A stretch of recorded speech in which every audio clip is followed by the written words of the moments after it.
Hello and welcome to a brand new episode of the Nerdpocalypse podcast. I'm your host Jay. I'm here with my co-host Micah. I don't often shop at Walmart because I'm not a poor, but Wow. but I was looking for a toy and Walmart came through. Walmart came through with the Batman Beyond. Nice. That looks pretty fucking nice. So thanks, Walmart. I'm never shopping. I'm never setting foot in you, but your online store is okay with me for now. Did you do curbside pickup or did you go inside? No, I didn't get walking out my house if I don't have to. Oh damn, you just got it delivered? No, I'm not. Yeah, I had it delivered. Yeah, get out of here. I'm not setting foot on Walmart property. Wow. What if someone sees me? Wow, listen to this guy. He's doing his best Jay impression. Amazing. All right, guys, we're back. Mike is an asshole. I, of course, am a man of the people. I mean, I don't shut up. Yeah. As I told you before, you are the bottom half of the top 1%. But still the bottom half. I'm still a man of the people.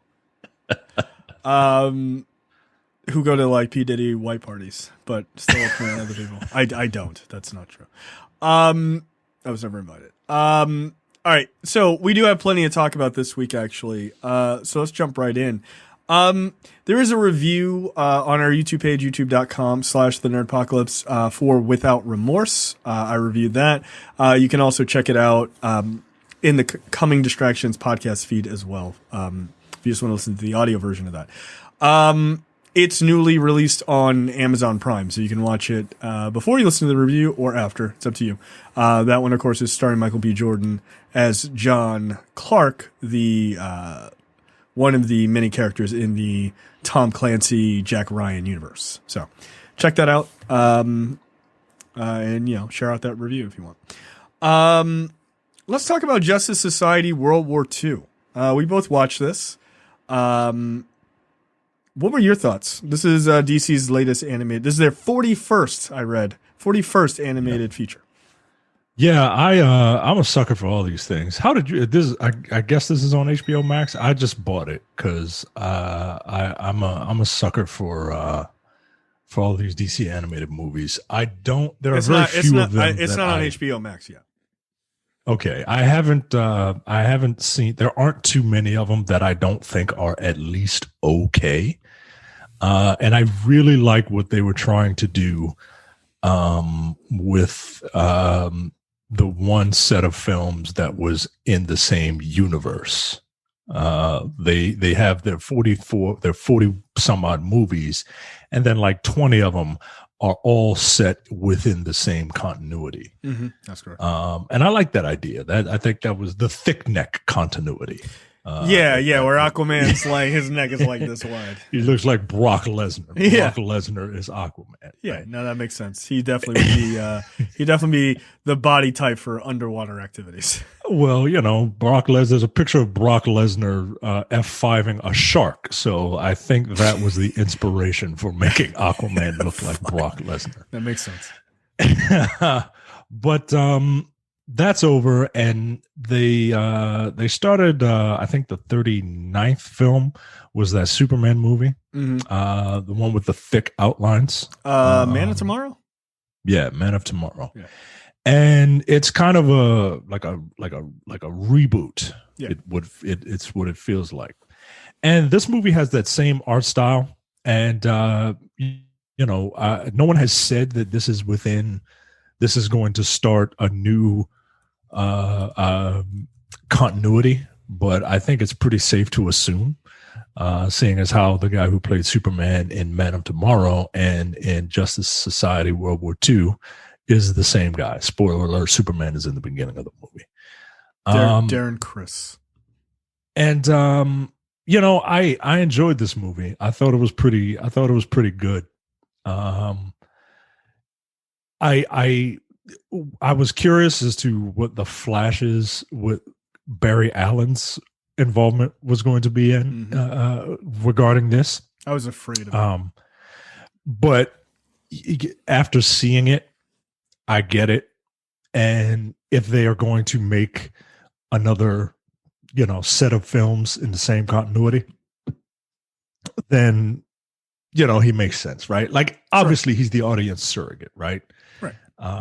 But, I didn't mind all of his sections of the movie, but you could have this could have been, you could have just had this movie without him in it. Yeah. You know what I mean? Yeah. We didn't need Future Boy. I don't mind him being in it, but you didn't have to. But the only reason I think he is in it is to tie it to Superman Man of Tomorrow. Yes, I would agree with. I actually think when Rob was on here recently over the last couple of weeks from Truth Lies Shenanigans, when he guest spotted on here, he made a point that I really agreed with. I said it then, and I agree with it now as well, which is it would be really cool if DC made their universe, whether it's the animated one or the live action one, whichever, and they made it sort of three pillars, which instead of making it the three pillars of like the Trinity, which is what they tried to do and that fucking bombed, make it like the three pillars are different teams, right? Which would be a different way to do it than what Marvel's doing, which is the JLA, the JSA, and Justice League Dark, right? And this movie is very much a JSA movie, obviously, right? Minus Future Boy. And I would have, like you said, like I could have just done without any of connected, like you could have still connected it to that modern version, just with like a little bookend at the end of like, now in modern time they remember those characters or like something like that, or because Wonder Woman is in it, like just have her come to the present time. Like it's not hard to do. But I really liked it as a JSA movie. Like I thought it was really fun. It's interesting to set it in World War II because like FDR is in it. Like people mention Hitler like directly. But I dug it. I really like the art style. I definitely prefer people's necks not be 3 feet wide. That seems a little silly. But I like the hard outlined characters. I liked Wonder Woman's design. Like I liked. What'd you think of her accent? Yeah, I noticed they changed it to be in line with Gal Gadot. Like, okay, that's. I'm not a fan of it. I'm not either. I'm not. I think Stanikadic did a good job mimicking it. Yeah, but I don't need. But at sometimes it sounded like kind of Russian, and sometimes I don't know. Sometimes it sounded like Gal Gadot. It just. I'm not a fan of it. Yeah, just give her a regular Wonder Woman. Yeah, she can have a regular voice, man. She can have a regular voice. They are really catering to this subpar actress. Yeah. But I understand, right? Like people love that iteration of the character. I loved it in the first movie. I'm not gonna lie. But I think the animated movies would do well just kind of distancing themselves from the live action stuff as much as possible. Well, I mean, they also changed Iris West to being black in this too. Right? I mean, I'm not mad at that. I guess, look, we got to take the good with the bad, I guess. Right. Like, I'm not mad about it. I'm just saying, like, they've done a lot. I mean, look, Marvel has done the same thing, right? Like, that ridiculous Nick Fury story where they converted Nick Fury to be black. Like, that's his son who also lost the same eye. Like, all right, that's stupid. Like, just continue doing what you were doing. You don't need to change it. But yeah, I mean, even in this, they change Iris West so that she's black to match Iris West, as most people know her from the Flash TV show and obviously in the movies now. So that kind of stuff is kind of interesting. So yeah, but overall, I dug it. I thought it was a fun story. I was kind of hoping it wasn't going to be an alt universe kind of thing. I mean, spoiler alert, but yeah, it's on another Earth, which That's DC's thing. Like they are leaning into multiverse theory hard. They're trying. And I don't mind it. I don't mind it because it allows you to do different things with characters and characters you love. Right. I actually really, it's one of the few things that I actually prefer that is solely DC that Marvel just does not really focus on. Like they have their multiple universes, but like DC leans into it. Yeah, they do. And I appreciate because when you have multiple, that's how you get Miles Morales, right? Right. That's true. Like so you get very, very interesting characters. You get different takes on them. And that's what people want, right? Like everyone's black people scream about, oh, just make a new character. Just make a new character. Yeah, but it's hard. It's hard, man. It's hard to just make a new character, especially when, if you make a new character, well, you're going to give that character powers. All the powers are taken. Yeah, they just become copies. They just become copies. Right. So I don't necessarily see anything wrong with taking an established character and tweaking it and just having fun. And then white people get mad because you're messing with continuity. You're taking it way too seriously. It's not real. Right. It's fake, yo. It's fake. All of it's fake. So you want to make a white blade? Go ahead and make a white blade. They already have a white blade. It's called Van Helsing, for God's sakes. Yeah, and he was lame. That's why they made Blade, who was way That's why they made him black and cool. Yeah, exactly. Come on now. And his name is Eric. What the fuck? Anyway. I dug Justice Society World War II. Yeah, I thought it was good. I'm very much looking forward. Now, are you looking forward to the long Halloween? The long Halloween is the next one, and it's part 1. Yeah. Okay. So here's my thing, and I talked about this when the trailer came out. The trailer did nothing for me. That doesn't mean I'm not. That doesn't mean I'm not interested in what it is. Right.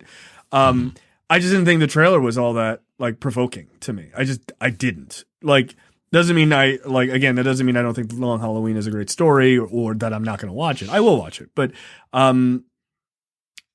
I don't need us to do part 1 and 2 of these stories, because every time they do that, I feel like they're trying to drag it out, and I'm really hoping they don't do what they did before, which is make this universe really Batman centric. I thought you were going to say, I hope they don't do what they did before with the Killing Joke. That also joke. They added a bunch of shit, and you're like, what? Yeah, why is Bruce Wayne having sex with Barbara Gordon? Right, that doesn't make sense. But that was wasn't the Killing Joke? That was a 2-parter too, wasn't it? No, that was the thing. The Killing Joke was so short.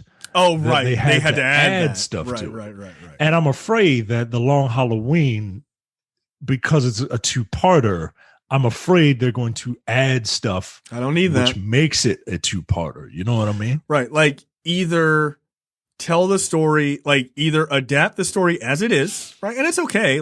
I don't need them to let's do a new shake up on The Long Halloween. It's a classic story. Just tell that story.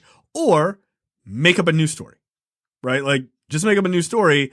There are plenty of these movies, or 40 of them, that are sort of amalgams of other stories or just completely new stories. Just make up new stories. It's fine. Or tell that story. Don't make it a part 2. Don't make it a 2-parter when you're adding a bunch of bullshit where suddenly Robin and Superman have a relationship. What the fuck? What are we doing? You know what I mean? It's unnecessary. So what's going to happen is they're going to adapt this thing, but they're going to change the killer at the end, right? They're not going to have it be the person that it is in the comic, or that you think it is in the comic. Right, Mr. Halloween. Someone completely different. Just like they did with Hush, right? Just like they did with Hush. I didn't even bother. Where they made the Riddler the killer, right? Tommy Elliott wasn't Hush or some shit in that movie. That's stupid. Which was just weird. That's stupid. Also, that was the worst.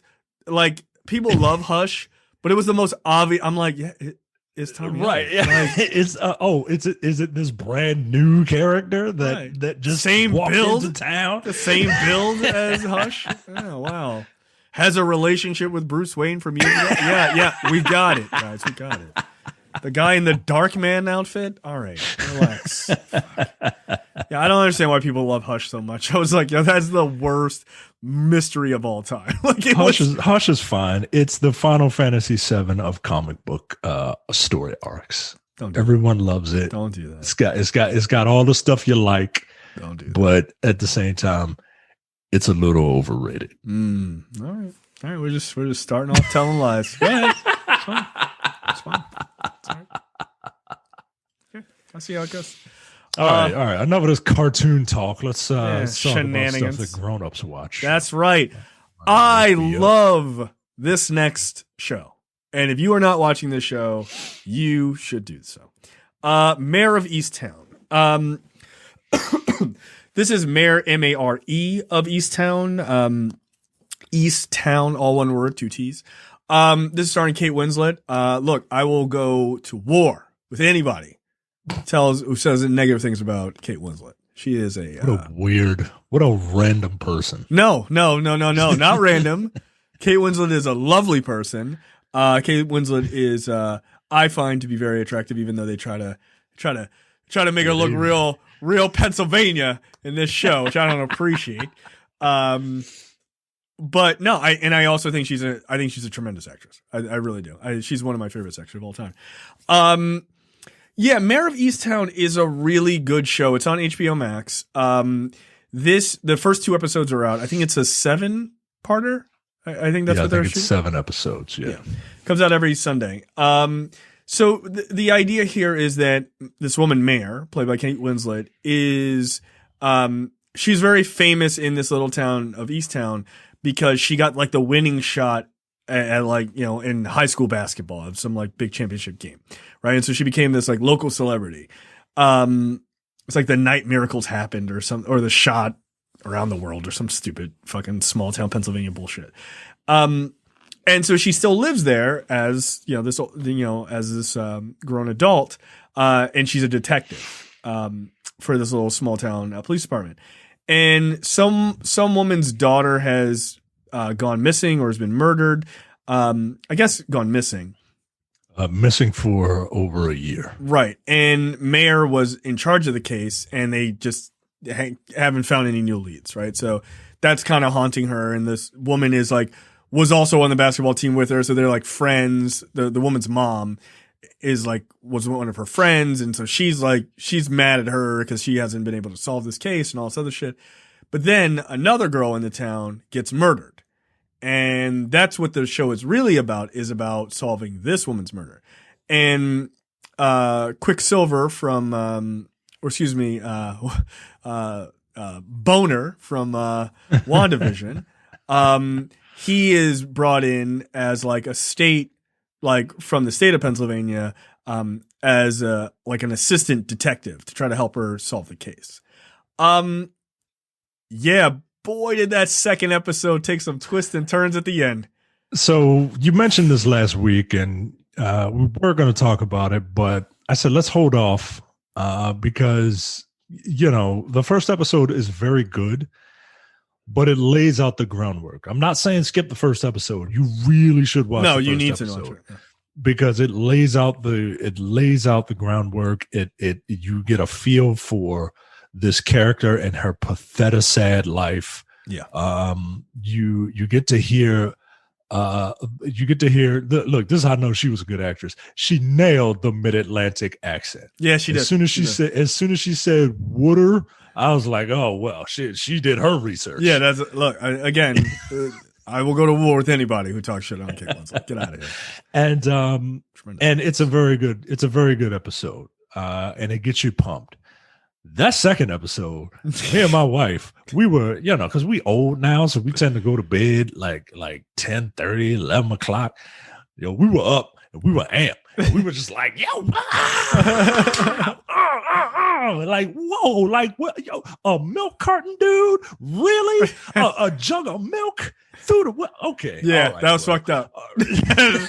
That's a hell of a weapon, man. That's a hell of a yeah. Look, it's so weird because everybody knows each other, right? Yeah, that's the other thing is it's a small ass town, so the people that she suspects maybe have done it, like she grew up with like all of these people, and they're like, "Yo, how you blame my daughter?" And like that shit's happening. She literally lives across the backyard from her ex-husband, so like that's a thing that they're dealing with.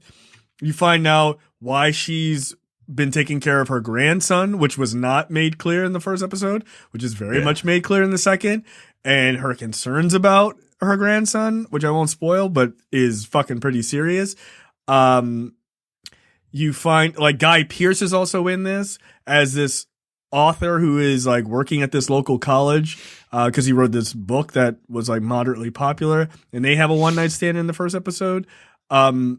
And so he's there as well as like this guy who like, you know, he's like a handsome older guy, but he's into her, and like all these other young women are kind of into him, but he's not interested. And she thinks he's just there to try to get laid, and he kind of is, but he also likes her. Like, and he's trying to pull her out of her Pennsylvania fucking Dutch bullshit life a little bit. But meanwhile, he knows his case is going on. And then you find out some fucking bombshell shit about like the girl who died, her dad, what he decided to do, which was crazy. I'm like, okay, what the fuck? That threw me for a loop. And then the ending part of that episode where it was like, this is not who this is. Maybe it's somebody else. I was like, all right, nigga, I'll see you in episode. As soon as 3. I saw that person, as soon as they said what he did, what he does, I'm like, oh, come on, yo. But I don't think it's him, right? I don't think it's him. That's too cliche. It's too cliche. Look, I don't know. I know. All right. So look, this is like WandaVision. Okay, this is like WandaVision. I'm gonna ask you. You don't look. We're gonna change every week. Who do you think the killer is? We got to start. Who do you think the killer is? Right now,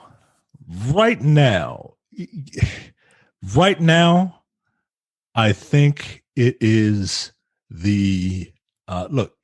You got to watch the show, man. Like seriously, really you got to watch the show. That's like good. Tune out for like 1 minute because we're gonna talk about who we think the killer is. All right, go right now. All signs are pointing to the ex-husband, right? Yeah, but it's too cliche. He's there. He's her teacher. Look, I'm not saying that he didn't have sex with that girl. Oh, he did. I'm saying he did. Oh, he did. Oh, he absolutely did. Yeah, right? he did. But I don't think he necessarily killed her. All right, but I could be wrong. Okay, here's my guess.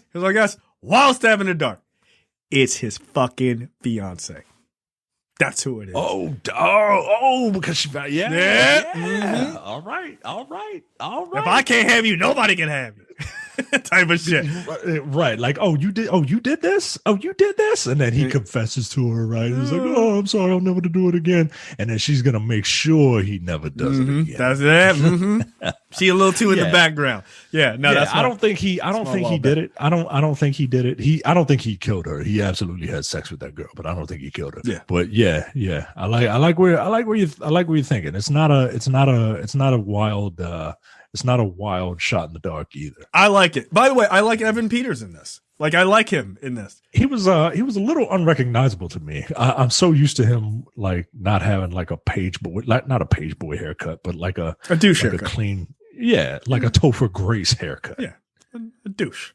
Not that Topher Grace is a douche, but like a douche haircut, right?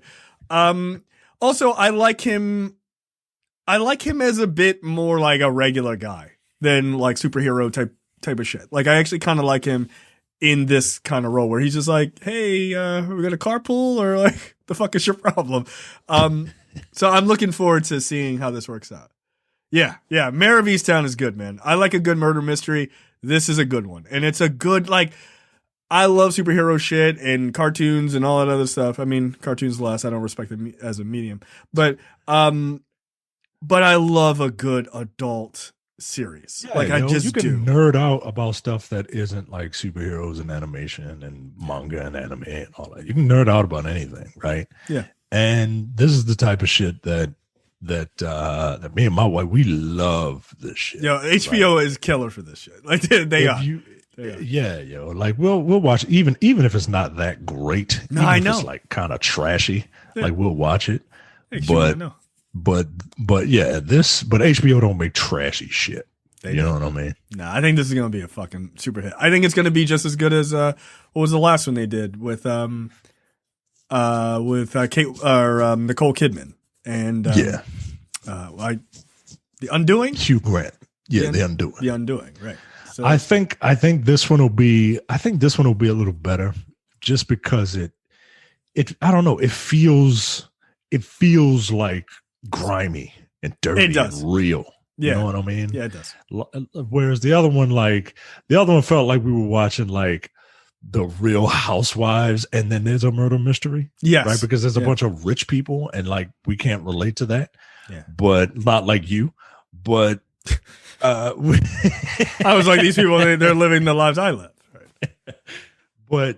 But you know, this is right up there. This is 2 hours. This is 2 hours north. Right. This is basic. This is just outside. This is what people in Philadelphia live like, right? Like this is just podunk garbage. This is what lower middle class people in Philadelphia look like. Yeah. Right. This is happening down the street from Concrete Cowboy. That's where this is happening. No, but Mayor of Easttown, in all seriousness, is very, very good. You should check it out. Again, HBO Max. All right, let's talk about season 1 of Invincible. So we're right back into nerd shit. I was not loving this series. I liked it a lot, but I was not loving it. It never felt like, as you would say, appointment television. Until these last 2 episodes. Ooh, boy. Hell of a way to end a season. Hell of a way to end a season. Yeah, I loved it. Like as the arc of it, like with those last 2 or 3 episodes, I was fully in. Really the last 2. So yeah. No, I thought it was great. We'll talk more detail in a second, but I just want to get your thoughts. So I was a little ahead of I enjoyed the first episode and I was like, oh, everyone says, you know, Jack swears by this thing. I think he said it's like his favorite book, right? Mm-hmm. Invincible. So I started reading it and I'm enjoying it. I'm getting through it, but I'm enjoying it. And I got to around issue 11 or 12, and that is what this last episode was, where you, spoiler alert, where Omni-Man tells the truth about his people, and it's time for Invincible to make a choice. In the book, it's pretty brutal, right? But it's pretty brutal from the aspect of like the written word, right? Like he just is like, I never loved your mother, and you know, he says all the stuff that he says in the show. Seeing it and hearing those actors who are incredible. J.K. Simmons is an incredible actor, and Stephen Yeun is a very, very good actor. Seeing it and hearing it, it just hits harder. Yeah. And then all the stuff that the fight, the fight in the book is like, it's pretty brutal, right? You see like all the mountains and shit, all like, they don't go all into the subway and all that shit. Like all that's that was insane. That was insane. It is fucking wild. It's very interesting reading it and watching it at the same time to see the changes in real time. Some of which I think are the changes that are made in the show, I think are for the best, but they're more fleshed out. But the story is more fleshed out in the book, obviously, right? Because you have the time to flesh those things out. But I was waiting for this episode, man, and it did not disappoint. Yeah, I really dug it. Yeah. Look, I think it's safe to say that Omni-Man is the worst animated dad ever, right? Like he's the worst. He's got to be up there. Like, I mean, I can't think top of three dad off the top of my head. Top 3 at least. Top 3 at least. Yeah, absolutely. Absolutely. Homelander's watching this like, I mean, am I really that bad? Jeez. I mean, he's a new dad. You know what I mean? He doesn't really. I mean, he did. He does. You know, he's an absentee father. Yeah. You know what I'm saying? He's still a piece of shit. But, bastard. But yeah, man. Off a roof. This was fun. This was very fun. Yeah. Look, I mean, I think the animation in some places is a little shaky. I'm like, okay. It's not that great. It isn't. Like, I'm surprised. I'm honestly surprised. I wonder if with seeing the popularity of Invincible, whether or not it gets a slightly bigger budget, and they're like, okay, let's crank the animation up a little bit. It's weird because some of it's like CG hybrid. It's like traditional and CG hybrid, and I can tell the CG. Like in the last episode where you see all those people running away, like the animation changes. Yeah. And it's jarring to me, but hopefully, it's Amazon. They got all the money in the world. Like put a little more money behind this thing. And it's all animated. It's not going to take a lot, right? Like you're not spending hundreds of millions of dollars, to make this show. Like you're just not. But the voice talent is really good. Right, the acting is very, very good, which seems to fly in the face of another animated series that came out this week. I'm really not interested. Watch it. Not interested. Somebody has to tell me if I don't even want to check myself. Someone has to tell me if there's a Japanese language track.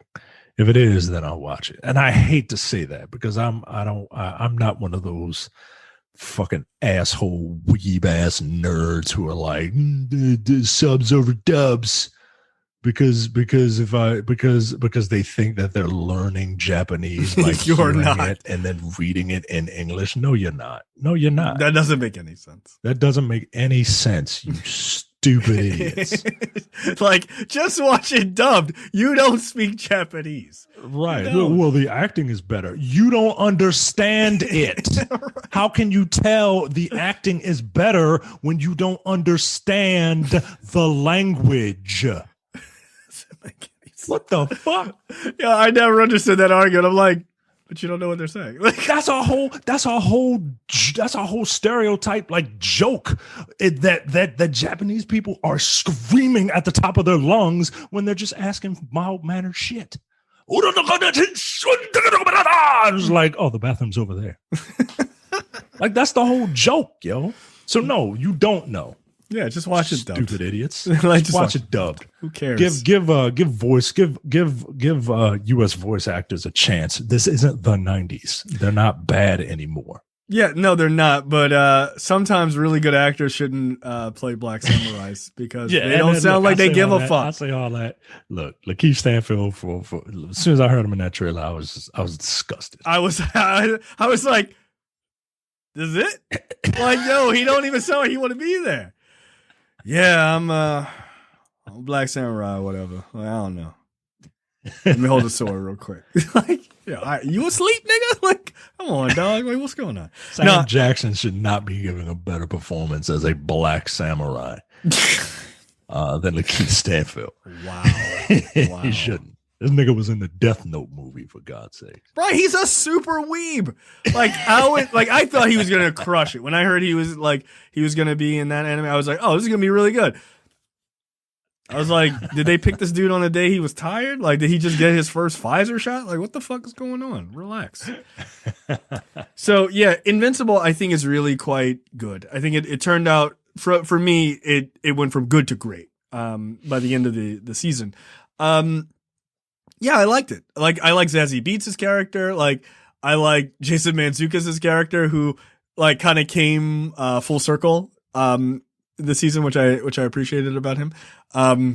He's like, every time I hear that voice, I'm like, you're such a smart ass, like all the time. Yeah. But yeah, I dug it. I dug it a lot. So I like what they do with some of the side characters, like and not just like the obvious, right? Like Zazie Beetz' character is a blonde white girl. And his best friend William is straight, not gay.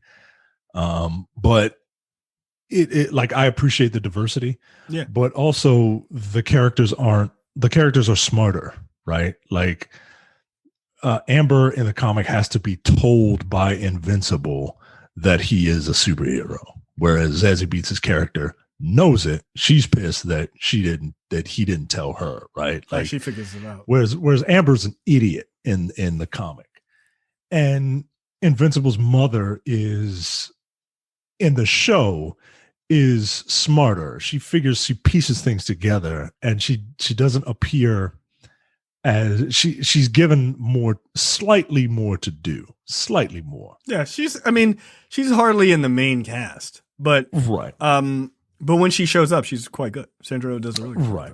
But in the comic, she's she's pretty much non-existent. So I like the fact that they are kind of diversifying the cast and giving the minor characters more to do than just kind of wait for Invincible to tell them that he's a superhero or whatever, Right. Yeah. No, it's quite good. And shout out to fucking Mark Hamill being in this, which is hilarious. Yeah. He's Art, the guy who creates the costumes. I love Amazon's X-Ray, like when I'm like into a show, because then I'm like, oh, that's who that is. Oh, that's who that, like, like Seth Rogen being in it, or, like there's this kind of fun, like they pick some like really diverse actors and actresses to play these roles, which I thought was dope. Very cool. So yeah, shout out to season 1 of Invincible. Very good. All right, let's jump into lightning round. Speaking of Invincible, season 2 and 3 have been given the go ahead from Amazon. So of course it is. Look, great. Because that would be a hell of a cliffhanger to just not have more Invincible. Sorry, we're done. I'm extremely thankful to Amazon for the support and dedication they've put behind Invincible, says Robert Kirkman. The comic book is truly a love letter to a genre that Cory Walker and I grew up reading and loving.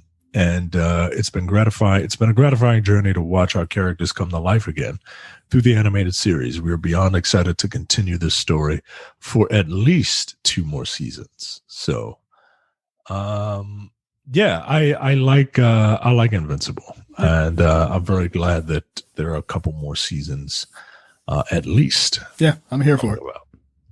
Yeah. Next up, Secret Invasion's Killian Scott in talks to join the Secret Invasion series for Disney Plus. Am I supposed to know who Killian Scott is? Nope, I don't either. Obviously, he's clerked. Obviously, and he has Fantastic Four powers before Fantastic Four shows up. No, but apparently he's very good in. There's a show called CB Strike. I did watch the trailer for that. That did look pretty interesting to me. Which I think may be on HBO Max. So yeah, maybe if I have time, I'll check out CB Strike as well. But okay, more people joining Secret Invasion. I like it. So this guy apparently is pretty good from other things I've read. There's rumors, there's scuttlebutt about people who are upset that Sharon Carter couldn't just be an embittered character whose country basically disavowed her, and she had to go at it alone in the seedy underbelly of Madripoor. Right. No, she can't possibly be a character who has her own agency and makes her own decisions. She has to be a Skrull. That is some of the rumors that I heard. That's not a rumor from a YouTuber. That's not a rumor. That's a wish. That's not a rumor. That's a wish. Look, I'm going to say it just like I said it about the Mephisto thing. You're only saying that because you don't think women can have agency, right? Like, right. That's it. Right. She has to be a Skrull. No, she doesn't. She doesn't. No, dude. Women can be villains, yo. Right. Women could be in positions of power. Right. Like, There doesn't have to be the devil man behind them. Like, no. And look, I get it. I get the idea of you want her to be good.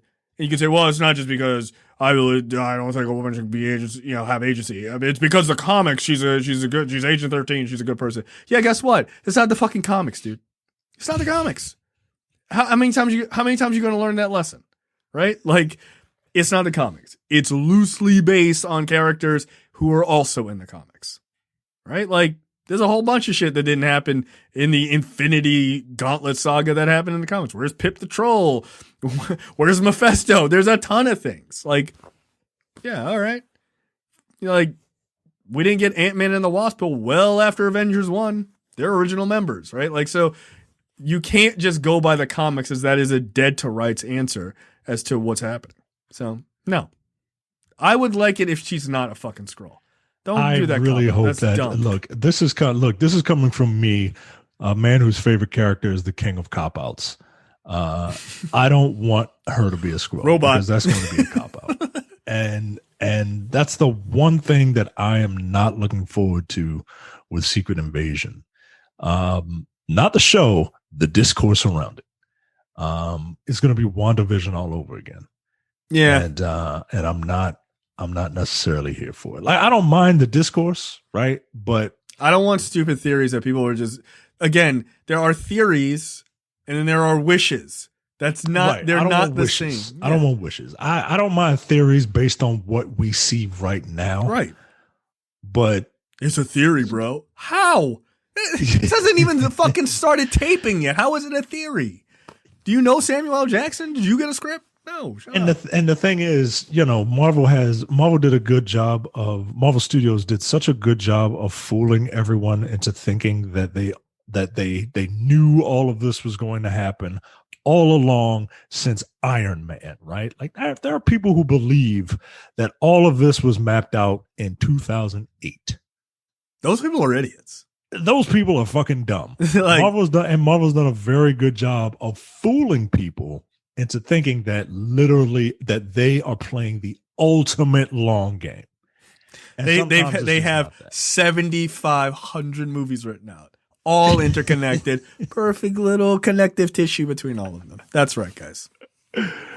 So, and it's not the case. You know what is the case? People decide they want to make something, and so they go back and watch some of the other movies and like, oh, let's just kind of pull this from that and put it in this new movie. Yeah, that'll make people think we're smart. Yeah, and they are. That's why we're still watching it. That's why we're still watching these movies. They pay attention.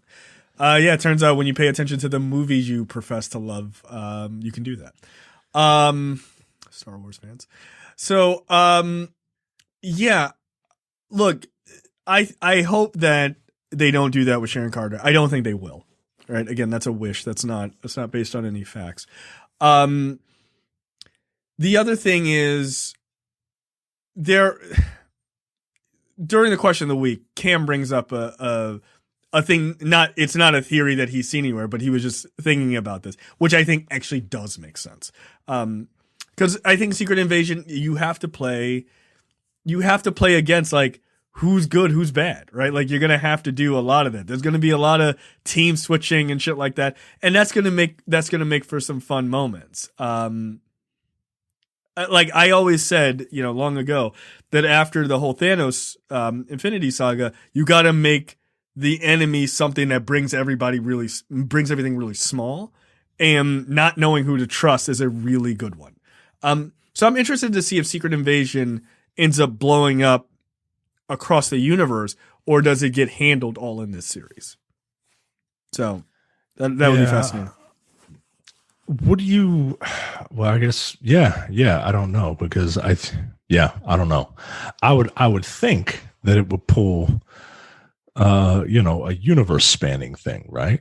But I mean, they've done it the other way, right? With Winter Soldier impacting a television series, right? Like, why not? Like, if you make Secret Invasion, let's say it goes the other way, right? It explodes and goes all across the universe, and it affects everything inside the MCU, and becomes a really huge story. What you then do well, you run the risk of people not watching Secret Invasion, and you have to figure out how to make that story work in the movies without people seeing it. Or you say, go fuck yourself. We've made 1,000 of these movies and TV shows. And then by doing that with Secret Invasion, you force people to go, well, shit, I need to watch these series if they haven't watched them, right? Like, because then you make them feel like they are missing out on something, which they technically are. I think it's a little column A and a little column B. I think they're not going to hold your hand all the way. They'll hold your hand to the door, right? And then it's off to the races. I mean, people literally, like, critics were like, well, they didn't tell us all this other stuff. How are we supposed to, like, they're continuations. This is like the 21st movie. Like, what are you talking about? Now, how do we know that? Because you watched the Hawkeye series? Like, I don't know what to tell you, man. Like, come on. Last time on Avengers, the TV show? Like, keep up. At a certain point, you're season 20 of this shit. Like, either you're in it or you're not. Like, it is what it is. Yeah, I don't know, but I'm looking forward to them. I'm looking. I'm not going to say I'm not looking forward to Loki, but I'm also like not jazzed for it yet. Does that make any sense? Like I don't know where it fits yet. Like what I'm picturing in my head of what Secret Invasion could be has me more jazzed for that than Loki. My thing with Loki is I don't know where it sits in the universe just yet, but just like little blurbs I see around it, they're saying that the timeline stuff is going to have a huge effect, right? Like his job to fix the timeline is kind of a big deal. So I don't know, like, look, a wish, not a theory, a wish. Like, what if while he's doing this, he runs into Cap, right? As Cap is fucking putting the stones back, right? Like, there's a possibility that you could get a cameo of Chris Evans as Cap trying to return the stones. And like, they have an interaction. Like, that would be kind of interesting. Like, what if you have Kang coming in Ant-Man and the Wasp, Quantumania? Okay. So Kang is obviously, a fucking time nerd. So like, if he's involved in the overall universe, is what happens in Loki, does that affect it? I don't know. So it'll remain to be seen, but I can't put a beat on it yet because I feel like there's another trailer coming at some point, right? Like soon, because that's in June. So there's probably sometime in the middle of May, which tomorrow's May 1st, we'll get another trailer. That, my guess, will kind of like, this is where it is in that universe and give you a much better insight as to why you should care about this. So you're just like every other dumb YouTuber out there giving you stupid fan theories based on no evidence whatsoever. None. Zero. See, we're not above it. We're not above it. Again, this is a wish, not a theory. It's a wish. It's a wish. I mean, I think I can stand pretty firmly and say we'll get a new trailer next month. I think I can say that. Not that Nova will be in it because he is. Because Nova's coming, right? Right. Well, the Nova Corps have been introduced into the MCU, those videos on YouTube. So they exist, therefore Nova is going to be in it. Yo, those videos on YouTube are maddening. I'm like, where are y'all getting these thumbnails? Like, here's John Krasinski as, Mr. Fantastic. I'm like, relax. Oh, shit. You're so forever angry. All right, next up. I do not know how to pronounce this woman's name. I think it's Shanika. Shanika Hodge has been tapped as head writer of the Ironheart series. Hodge has previously written on Apple's Amazing Stories reboot, along with TNT's adaptation of Bong Joon-ho's Snowpiercer. Also known for her work as a poet, writer, and educator, she has thus far published 2 books of poetry and 2 plays. Notably, she is a founding member of hip-hop ensemble The Get Back, along with Daveed Diggs and Rafael Casal.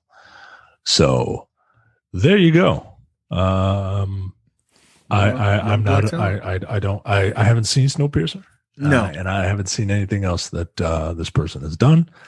But Ironheart is happening. Do you feel like Ironheart is being shoved down our throats, Micah? As I saw someone on Reddit say, this character is being shoved down our throats. Why should we care about this character? Like, I mean, why should you care about any of them? That's a good question, Micah. I agree with you. like you don't know what you want until you get it, right? Like, this character is being shoved down our throat. Like, you haven't gotten it yet. Yeah, they haven't even. Well, I never found her comics interesting. Are there a lot of people who thought like the Iron Man comics were good? Because spoiler alert, the sales don't say that. Look. Nobody gave a fuck about him either. Let's be honest, right? When Marvel was in financial troubles and they had to sell off IP, movie rights to certain IP, you know what didn't get sold? Iron Man, Captain America, Thor, Avengers, all the shit that you watch now. Because nobody gave a shit. Yeah. Oh, you guys are gonna make a Captain America movie. Okay. Sure. They cared about X-Men. X-Men was the preeminent team in the 90s back in the Spider-Man. Some would argue still is. Right. And Spider-Man. And for some reason Fantastic Four, which is wild to me. I mean, look, it's the first family, man. Right, no, but I like considering how the movies have worked out for them, like, I'm surprised. They didn't give a fuck about the Fantastic Four. That's why they made one movie every 10 years or whatever, because they had to. Yeah. Like, if we bought this stupid thing, I guess we got to do something with it. Maybe somebody will watch the Stretch Man. I don't know. Who gives a shit? So, yeah, like, I don't feel like Ironheart is being shoved down our throats. I think that's stupid. And as I told this person, and I'm always baffled when people cannot look outside of themselves. I was like, they made people interested in a talking tree and a raccoon. Yeah, like they were like, well, I always knew about those characters. Yeah. Do you think that nerds are the ones who got Guardians of the Galaxy to $800 million? That's not what happened. It's mom and pops, dude. Like, and taking their kids who've never read a comic book. Like, no. So, yes. Here's another reason why you're getting Ironheart. You guys like Robert Downey Jr.? Hey, you like him? He's the one who was like, they should give her a fucking movie. It was him. I know people know that. He was like, yeah, I'm leaving. And here's this young black girl, this young black character, this young black Iron Man character. I think she should be in the movies. And they were like, Robert Downey Jr. said it. Let's do it. Yeah. Because you need an Iron Man or an Iron Woman or an Iron Young person. You do. Like, you are never going to have a universe, no matter who has the mantles, that you're not going to have a Captain America analog, an Iron Man analog, and a Thor analog. You have to. You have to. They are the titular characters of that universe. They're the Trinity. That's the Marvel Trinity. Just like you're never going to have a fucking DC universe that's not going to have Batman, Superman, Wonder Woman, or some analog of those three. You won't. You need them, right? Like they are the balance, right? The regular guy, right? Like regular guy. Right. The regular guy who's real smart. He's kind of a dick, right? There's your Batman, Iron Man, your God, right? Thor, Wonder Woman. And then you're a fucking patriotic asshole, right? Like, you're super person, right? Of, amazing abilities for, whatever reason, but they're the symbol of hope and freedom. They're the hope. Yeah. They're the heart of the team. That's what it is. Like, come on, guys. Like, are you serious? Like, yeah. So you're always going to get, like, I'm looking forward to Ironheart because I like the Iron Man part of the Marvel universe. Like, I just do. I like fucking future tech. Like, you like all the military propaganda. Yeah, I love it. Yeah, I'm a huge fan. Yeah, so I'm down for this. This is great news. I'm super excited for Ironheart and I'm super excited for Armor Wars. Like, I really am. Cause give me the robot suits, man. I love that shit. It's fun. Yeah, it's fun. And that's the name of the game, man. Like, all this stuff is just meant to be fun. That's right. Next up, Game of Thrones prequel, House of the Dragon, starts filming. This sounds like a Barry Gordy produced martial arts flick, House of the Dragon. Yes, it does. It sounds like the sequel to Last Dragon. It's where the Mooly Coolie goes when he's done catching bullets with his teeth. He goes to the House of the Dragon. That's right. HBO confirmed this week production was underway with tweets of members of the cast reading the script. Scheduled to be released 2022. Oh, right on HBO Max. Great. I mean, everything that's going to be on HBO is going to be on HBO Max. No, I know. It's just nice to see that. So here's my thing. Wait, what? Is Steve Toussaint in this series? That's dope. That's very cool. That guy follows us on Twitter. He's a nice guy. He was in Steve McQueen's Small Axe. Look, I don't know if this is going to work for me. I don't know if it's going to work for me. But let me just tell you something. Anybody who says people aren't going to watch the new Game of Thrones series, you are wrong. I don't give a fuck about season 8. I don't give a fuck about any of that. The second, if they use that same theme music, you like the Pied Piper, people will be there. They will be there because that series is fucking gold. It's like you said, all they have to do is just say, they just have to tie it to Game of Thrones. Yeah, it's about the Targaryens. Oh, all right. Okay, I'll watch that. I mean, they were interesting. Yeah. New series is set 300 years before the events of Game of Thrones and will tell the story of the Targaryen family. 300 years, so we're probably not going to see the Mad King or whomever. No, probably not. But my guess is like they're going to give you all. They're going to run it right up to the line as much as they can to the original series, right? Like, oh, this is so and so's great grandfather. Like, they're going to do a lot of that, which is fine. Dude from Doctor Who is in it. Yeah, like I'm not even going to pretend. People are like, oh, I'm not going to give a shit about Game of Thrones. Okay. I don't believe you. Right. I don't believe you. And then flash forward to 2023 when it's winning a bunch of Emmys. Mm-hmm. Yeah. And because nobody watched it. Yeah. Look, I'm not going to say I'm hyped for it because it's way too far out. Yeah, but I need to see something. Get a trailer. The two guys who everybody hates, they don't have anything to do with this, do they? Nope. I don't believe so. Oh, well then whatever. Yeah, people will watch it. They'll be happy. They'll watch it and they'll like it. Yep, absolutely. They will. All right, next up. Amazon's Lord of the Rings to cost $465 million for one season, and you can't get Invincible to brush up on the animation a bit. Right. As I wrote in the docket, there is no way this series will be that good. $400 million, almost $500 million. 465, Jesus Christ. Yo, all right, man. Like I like Lord of the Rings, but like relax. I don't know. It's one of those weird things where Lord of the Rings is kind of the originator of it, but I've seen so much of it, and before I saw you, Lord of the Rings. Yeah, you're not a high fantasy guy. No, I'm not a high fantasy person at all. Yeah. And I feel like Lord of the Rings is just derivative of everything else when everything else is derivative of Lord of the Rings. It's like when I hadn't seen Aliens, and literally all the sci-fi that I like comes from that movie. Right.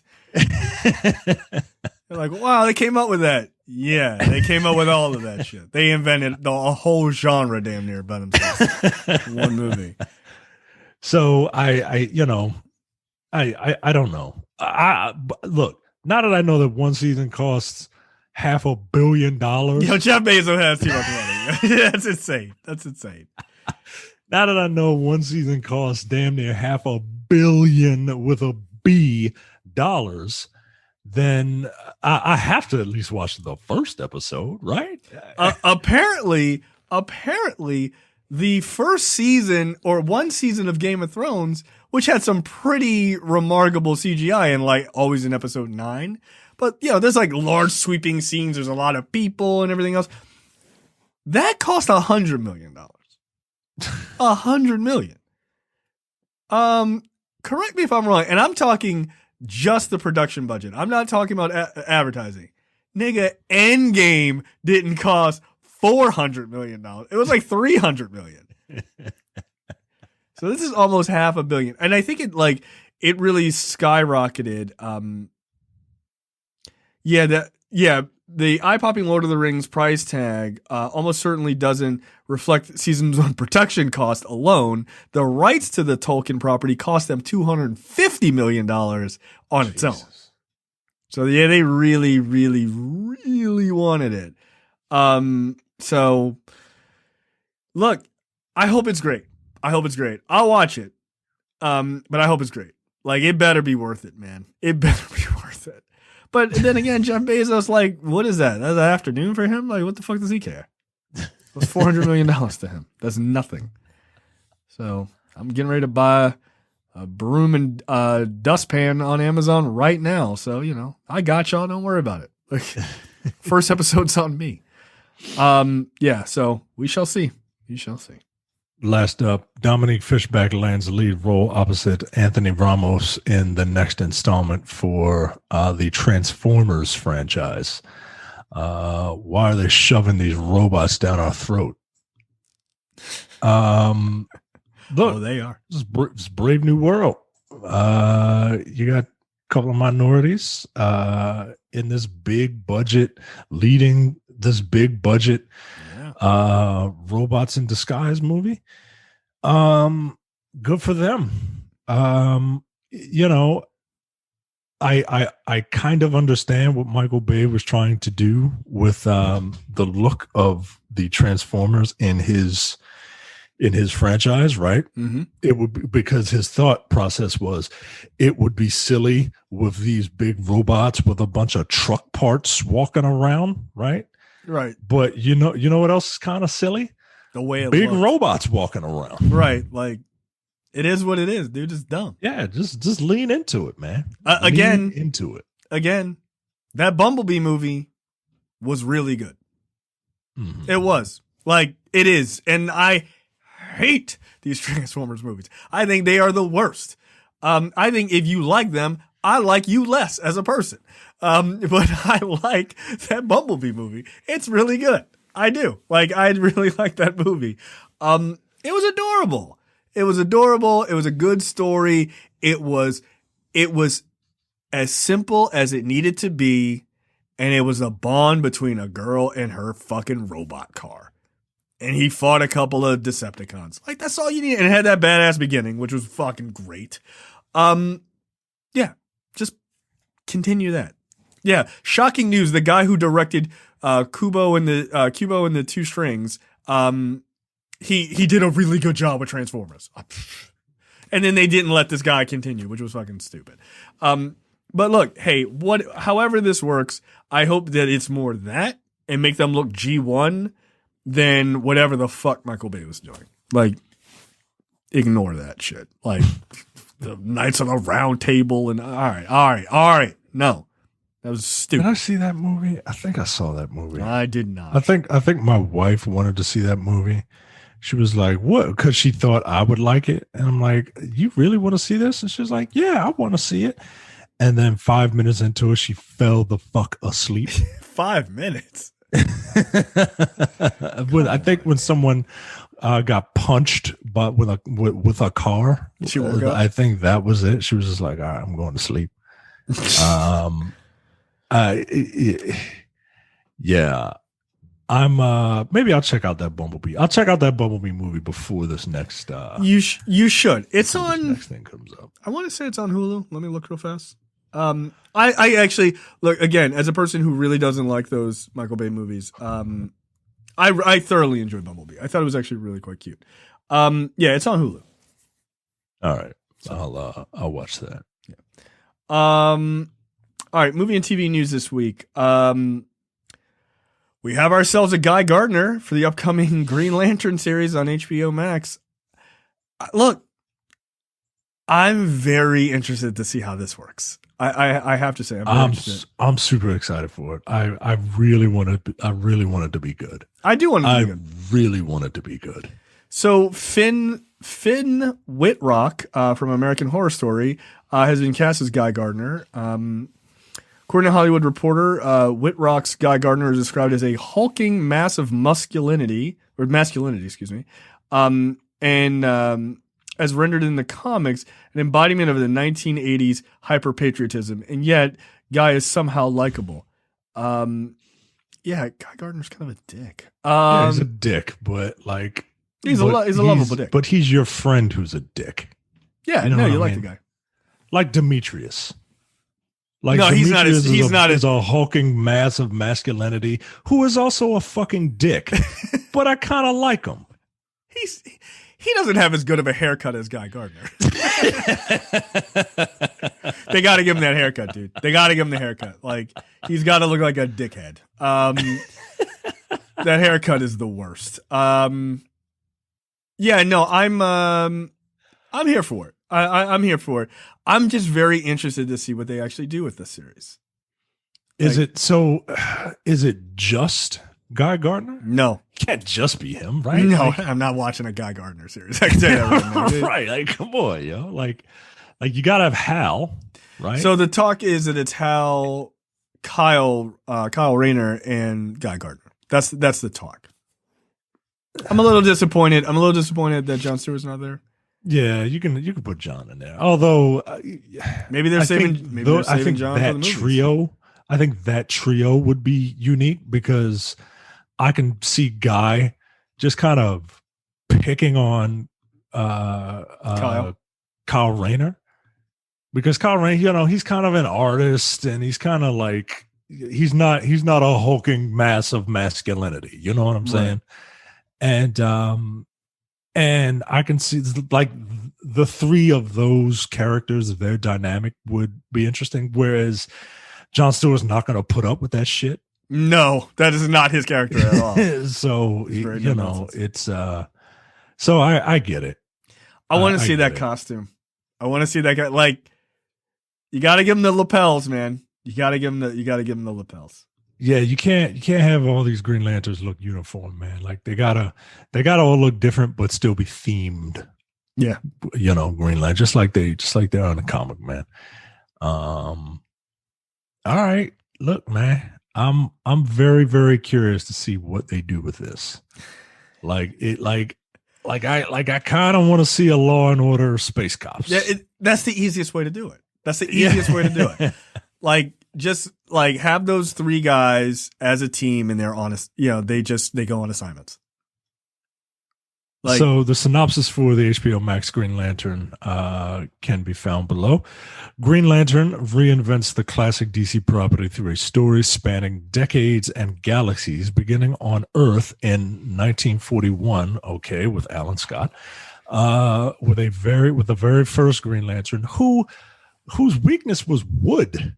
Yeah, it was a little weird. Like you could take a baseball bat to Alan Scott and just be done with that nigga. I mean, it begins. That's not different than how they dealt with Magneto on that fucking cartoon. I made this gun out of wood. My power. What? Didn't Doom got fooled by a rope? Didn't he? It begins on Earth in 1941 with the very first Green Lantern, secretly gay FBI agent Alan Scott, and in 1984 with cocky alpha male Guy Gardner and half alien Bree Jarta. They'll be joined by a multitude of other lanterns, from comic book favorites to never before seen heroes.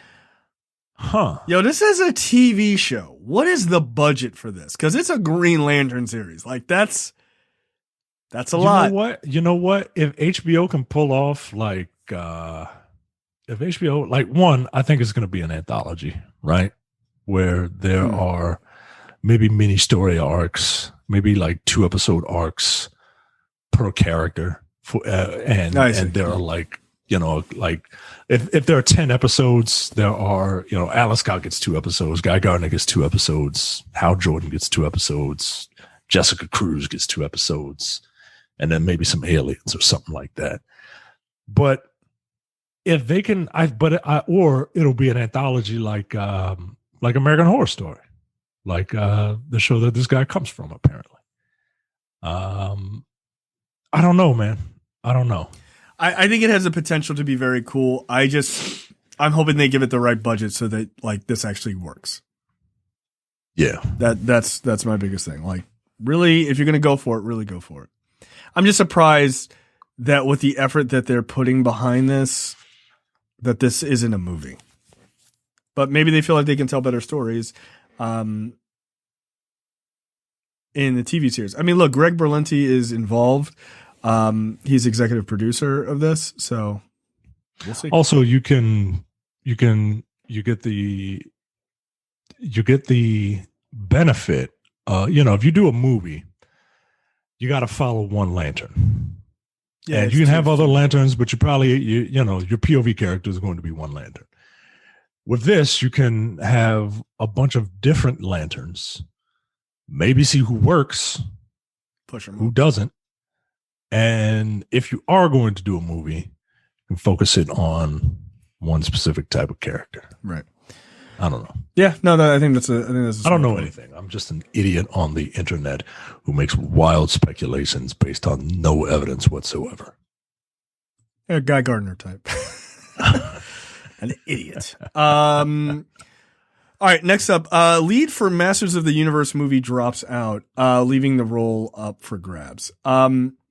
Here's the thing. Actor Noah Centineo from The Fosters and To All the Boys has officially left the film Masters of the Universe that is in production at Sony. The actor was in final negotiations to play He-Man, but his representative says he is no longer attached to the project. Okay, I don't care about any of that. Here's what I do care about.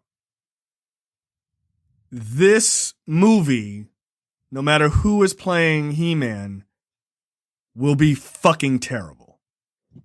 Because Sony doesn't give a shit about Masters of the Universe, and nobody is taking this property seriously.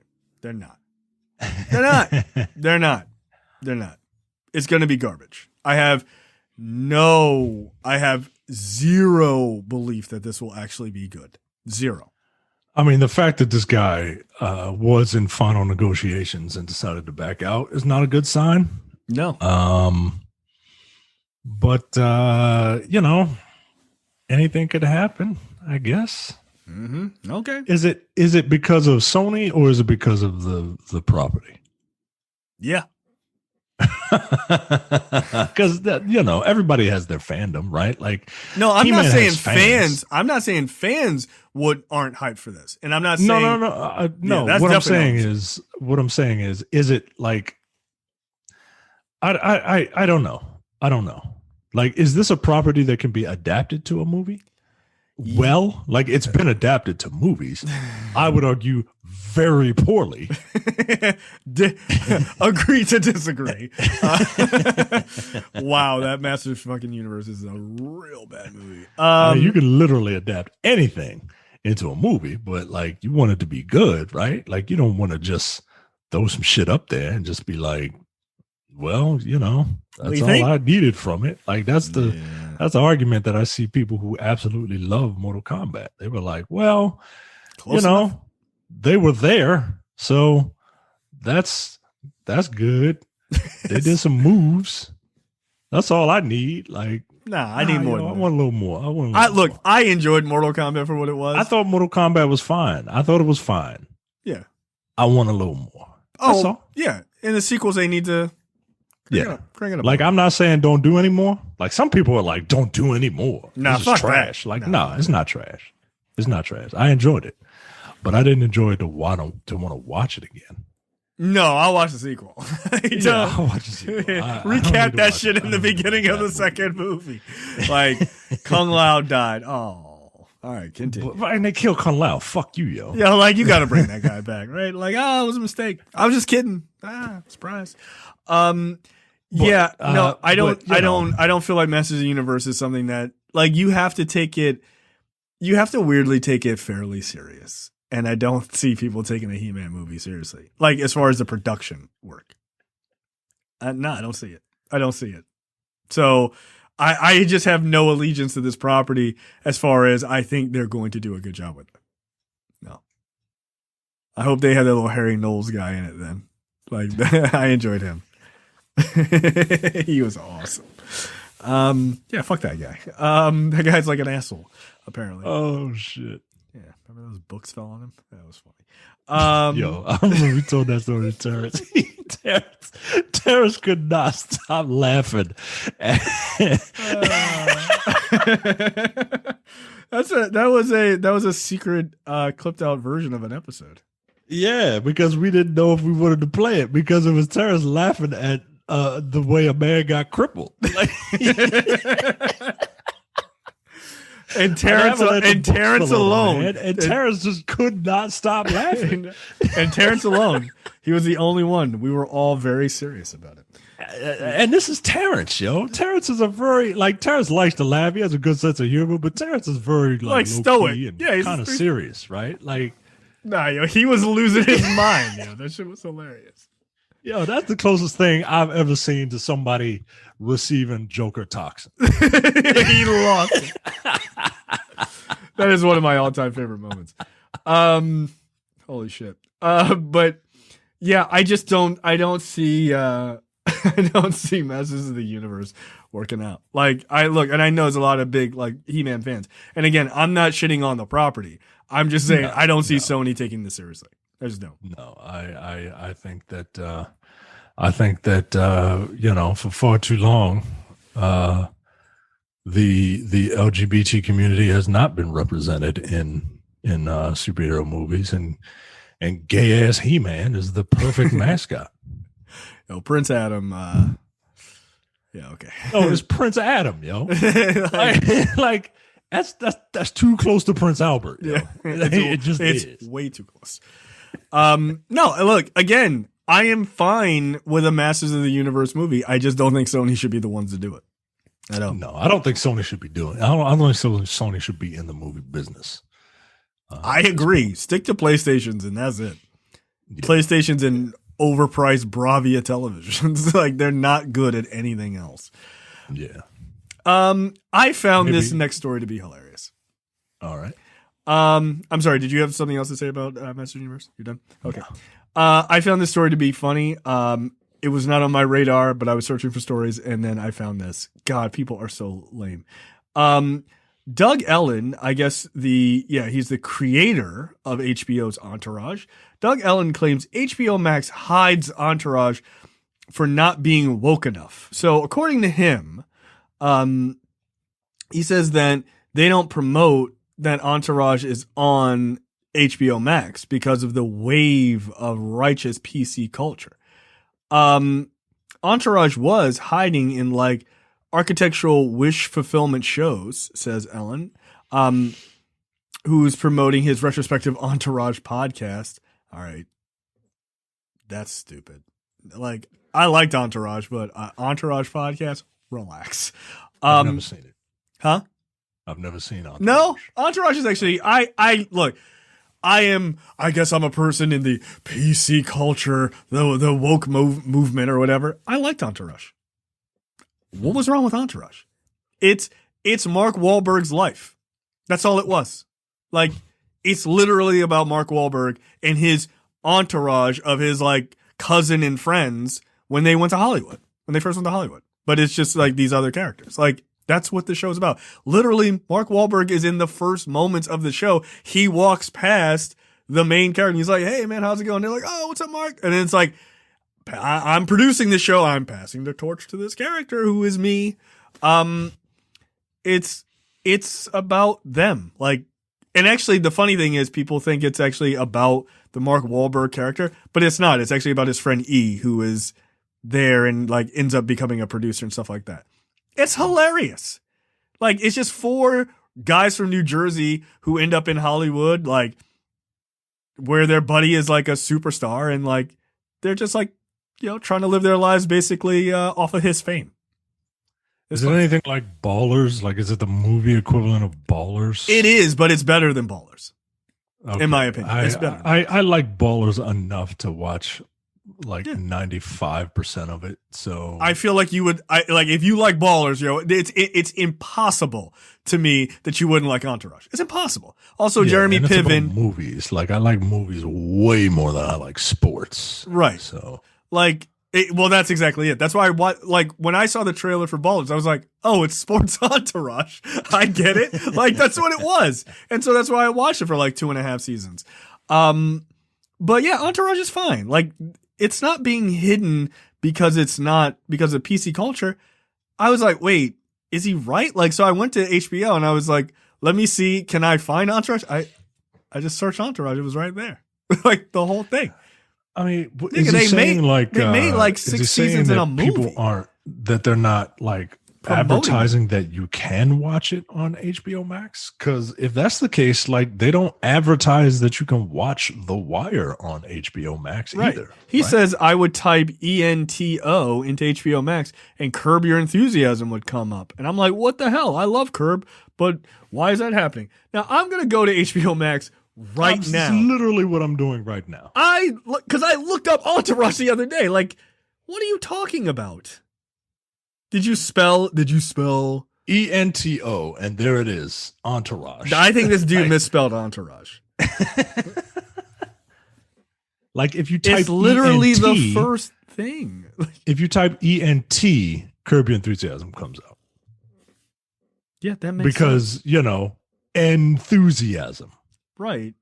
And but it's put an O on it. But it's also a currently running show. Right. But like, if you type in ENT, Curb Your Enthusiasm comes up. But you know what the second thing that comes up? Entourage. What are you talking about? Shut up. It's weird, man. Shut up, dude. Shut up. Cancel culture is not like, I literally had to leave a group that talks about podcasting because these conservative podcasters were like, I'm afraid of PC culture and cancel culture when it comes to podcasting. Nigga, no one listens to your podcast. Who's canceling? Nobody cares, yo. Nobody gives a fuck. Nobody cares. Nobody cares. If you're that serious, if you're that concerned about it, like, don't use your real name and don't like put your LinkedIn in your fucking podcast description. You know what I mean? Like, right. People aren't going to come after you, yo. Like, you're not important. That's the thing. Like, they're like, they're Spotify is taking down some of Joe Rogan's episodes. So he signed a contract with them. Like, the fact that that person thinks, the fact that that person even equates that they are on the same level of popularity as Joe Rogan. As the most popular podcast. I mean, you might be on the same intellectual level as Joe Rogan, but Joe Rogan is a little more popular than you are. Yeah. He's also worth a little more money. People have invested money into hundreds of millions of dollars into Joe Rogan. He literally signed a contract. Some wild shit out of pocket. The people that are paying him are going to pull him up. Yo, they were complaining because Joe Rogan's podcast, like past episodes, Spotify was like, yo, nah, they pulled like, Joe Rogan has like 500 plus episodes, or I don't know, it's 1,000 or something, maybe even at this point. And they pulled like 30 of them. They're like, they're censoring Joe Rogan. He signed a contract that they censor the distribution of his podcast by the nature of his exclusivity deal with Spotify. That's already being censored. What the hell are you talking about? If you are beholden to one podcast outlet, theoretically, you're being censored. Like, guess what? Spotify could censor us too if they gave us $100 million. They're like, hey, we didn't like what you said on episode 25. Nigga, ain't nobody listening to that. Who cares? They want the new hotness. Give a fuck. Who cares? Like, shut up. So no one is censoring Entourage, you loser. Shut up. But I liked Entourage, man. It was good. And I even saw the movie. I even went to the theaters and saw the movie. And I laughed. I thought it was funny. Look, everything doesn't have to be serious. Shut up. I might check out Entourage. It's an easy watch. I might actually do a rewatch of that. Because look, Jeremy Piven as Ari Gold is fucking hilarious. He is an asshole. It's amazing. And if you take that seriously, you're an asshole. So shut up. Next up, HBO Max's cheaper ad-supported tier will reportedly be $10 a month. Good. I think this is cool. Right now, ad-free is $14.99. And look, I think $10 a month, you can get ads and watch a bunch of really good television. I think it's good. I don't know why Netflix doesn't do this. Like, that should be their move. What do you put ads in the beginning and the end, or do you break up a show? That's not my problem. I'm rich. My guess is you get them in the beginning. And you do that Hulu thing. Well, turn it on and go take a piss. Come back. Right. Like, it's also probably like a 30-second ad. Who cares? Like, I have Hulu, like, ad-free. And I remember for some reason Agents of S.H.I.E.L.D. didn't fall under that ad-free contract, which felt like a bunch of bullshit to me. I'm like, but I already paid for it. Like, why? Okay, that, like, whatever. And they were like, we're going to play one ad at the beginning and one ad at the end of the show. And I was like, well, I'm only going to see one of those. Yeah. And it was a 30-second ad in the beginning. Who cares? Who cares? Like, ads are annoying when it's like multiple breaks in a television show. I don't care if it's an ad. You could put 2 minutes of ads in the beginning. Like you said, I'll turn it on, go get some popcorn or whatever, and then I'll come back and watch the show. I don't care. Doesn't bother me. Yeah, ads are only a problem when they interrupt the show. And they're a problem with YouTube because, like, they interrupt your sentences. Yeah, because people they just put them all over the place. I'm like, okay, that's it. Yeah. But I don't mind if it's in the beginning. Whatever. So, look, I think that's cool. That gets more people on HBO Max. And look, again, quiet as it's kept, it's the best streaming service right now. Like, it just is. They got the biggest movies, new movies. Like, they got a ton of great stuff. I notice a lot of people don't complain about HBO Max having so much content. Like, Warner Brothers owning so many properties. I notice that's not really an argument anymore. After people made that bullshit argument about Disney, right? It's all fine when it's someone else. Oscar results. And then I want to talk about a controversy about this because I find it interesting. This is the Times. God damn it! It doesn't cost anything. I don't want to make an account. Oh, did it cause you to make an account? Oh, I'm sorry. Yeah, I didn't realize. So Best Picture, Nomadland. Best Director, Chloe Zhao, who becomes the first woman of color to win Best Director. Dope. Best Actor. Second woman, period. Yeah, and the second woman, period. Right. Best Actor, Anthony Hopkins for The Father. We'll get back to that. Best Actress, Frances McDormand for Nomadland. Best Supporting Actor, Daniel Kaluuya for Judas and the Black Messiah. Best Supporting Actress, Yoo Jung-yeon for Minari. Original screen. Yeah. Have I seen it? I have not seen it yet. It's high on my list. It's good. I really enjoyed it. The second that movie was over, I said, Grandma's gonna get that. She's gonna win that award. All right, well, there you go. She was very, very good in it. Yeah. Original screenplay goes to Promising Young Woman. That makes a lot of sense to me. Best adapted screenplay goes to The Father. Animated feature goes to Soul. Production design goes to Mank. Costume design, Ma Rainey's Black Bottom. Cinematography goes to Mank. Editing, Sound of Metal. Makeup and hairstyle, Ma Rainey's Black Bottom. Sound of Metal. That makes a lot of sense. Did you watch that, by the way? Yeah, I watched 4 of the 8. Did you like Sound of Metal? Minari, Promising Young Woman, and Judas and the Black Messiah. What did you think of Sound of Metal, by the way? I enjoyed it. I actually really enjoyed it. I thought Riz Ahmed was of the 4. I thought of the 4 movies I saw, I thought Riz Ahmed was going to get the best actor.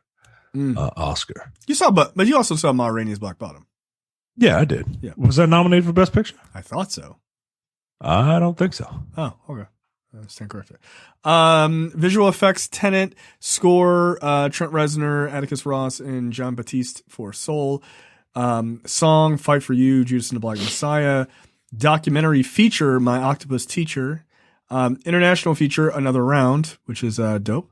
That's the Mads Mikkelsen movie, which is on Hulu, which I really want to watch. And then the rest of these things are stuff I think we care less about. So here's my thing about the Oscars. Whatever controversy you have with who won Best Director, I think that's fine, and we'll talk about that. Or excuse me, not Best Director. Best Actor, excuse me. Whatever controversy you have about Best Actor, shelve that for a second. Best Picture, Best Director, Best Supporting Actor, Best Supporting Actress, Best Animated Feature, Costume Design, Editing, Makeup and Hairstyle, Sound, Score, Song are all minority films. Or directed by, or has a minority director. That is massive. That is a massive night for minority voices in Hollywood. And I don't see a lot of people talking about that, which is crazy to me. Because people were upset about one thing. Well, you gotta blame the producers who produced the telecast. Yeah, and we will talk about that because that was real stupid. But yeah, this was a banner night for fucking people of color, man. It really was. Yeah. It really, really was. And it's a shame that was kind of downplayed, right? And I didn't mention Best Original Screenplay. That went to Promising Young Woman. That's a movie fighting against rape culture. The things that won, and those are really significant wins, culturally significant wins. So, I thought that was pretty outstanding. I mean, even The Father, Anthony Hopkins winning, is a movie about a guy with Alzheimer's, right? That's a big deal. He did that shit for his dad. So, and the one movie that was the most Oscar baity of them all, in my opinion, Trial of the Chicago 7, got nothing. Yeah, not a damn thing. Which I'm fine with. Good. I'm okay with that. I haven't seen that movie, but apparently I've heard mixed feelings. I've heard very mixed feelings on it. Okay, so one, Chloe Zhao, I'm sure Kevin Feige was like, yes, yes, absolutely. Our next big unknown property directed by the first woman of color to win a fucking Best Director Oscar. I'll take it. Yeah. Oh, yeah. Oh, you better believe they're gonna put that in the marketing board. Oh, directed by Academy Award-winning director Chloe Zhao. Yeah, absolutely. Throw it right in their face. So I love that. Let's talk about the Chadwick Boseman thing. So did you watch any of this? No, I don't watch award shows. I usually watch a lot of them, and I started watching it. And it just didn't feel the same, so I kind of bailed. Apparently so did everybody. Yeah, look, when I don't watch an Oscars, it's a bad year for the Oscars. But I popped in at the end of the night because close to the end of the night because I wanted to see what won Best Picture. So I popped it in. Best Picture was up. Coincidentally, I was like, "Oh, great." Nomadland, we might have to watch that. And then they said, and my wife was like, who won Best Actor? I was like, I don't know. Let's check. She's like, I can't find it anywhere. Like, what are you talking about? They always end on Best Picture. Yeah. And turns out, no, they didn't. So the producers of this thing decided they wanted to shake things up a bit. And the first award of the night was original screenplay. which is a pretty big, which is one of the big awards that people care about, right? It's a writing award, Right. and they wanted to switch things up. So, like 20 minutes before the movie was over, you got the biggest, award of the night, right? Best Picture is the biggest award of the night. Obviously. It's the one that's like, hey, usually it's best supporting actress, female actor, male actor, best best female actor, best male actor, best director, best picture, good night, right? Like it's an order to these things. But the producers decided that they wanted to do best actor last because they wanted to, I guess they thought Chadwick Boseman was going to win, and they wanted to, I don't know, exploit this man's death for ratings, because that's what it was. Yeah. To me, I don't like the fact that this thing went on last purely because I'm speculating they thought that Chadwick Boseman was going to win. It's kind of gross. It is gross, and it's fucked up because like the producers don't know. Like, right. Like there should just be a standard. Like, no, you can't change that. Like we do it the way that we do it all the time. Right. Like stop trying. And that's literally the only reason they did it. Of course. It's so that they could have this big, like, I don't know if they saw Chadwick Boseman's win for Best Actor in a Drama on the Golden Globes. Right. And they saw his wife giving the most heartbreaking speech I've ever seen in my entire life. Like, I literally started crying when I saw it. Yeah. And I guess they were like, oh, we want that, but we want that to be the last thing that we see, to end the night on something, powerful and heartwarming. And it blew up in their face because Anthony Hopkins, who was a tremendous actor in his own right, is he, Micah? Is he? Did he really deserve it? Did he? He won that award, and he wasn't even there to accept it. Yeah, this nigga's in Wales. Like, huh? Right. What? They're not like. He's like, I was asleep. No. Apparently, the producers were like, "You got to either be in America here to accept this award, or you got to be at one of our designated satellite locations because we don't want too many Zoom calls. We don't want too many Zoom acceptances." But Anthony Hopkins is like 85 or some shit. I'm not flying over there. I ain't going over there, man. So I think that that they got what they deserved. One, for trying to exploit this man's family, in my opinion, and his death for ratings. Because that's fair. That's a fair point. And yeah, they really don't. The producers really don't know who wins. I think that is something. Like, as people are forming their opinions on this, because people were going like pretty hard. It's people are like, well, I somebody commented on it. I saw, and they were just like, well, they were exploiting him, and they knew he wasn't going to win. Like, but they didn't know. They actually didn't know. You think they would have done this way if they knew? Yeah, and that, like, again, don't replace. You got to stop replacing your ignorance of a thing with conspiracy. Yeah, he's doing it because he's black. Like, don't do that. Like, dude, people are dumb. Not everyone is just a heartless piece of shit. Like, they just most times you can explain stuff with stupidity instead of malice. Right. And in this case, it was just stupidity, right? And also just bad luck, right? But here's the thing. Here's how you avoid this. One, you don't change how the show goes, right? Like the order in which things go, that stays the same. You can do fancier things, different hoes, dancing girls, dancing guys, whatever.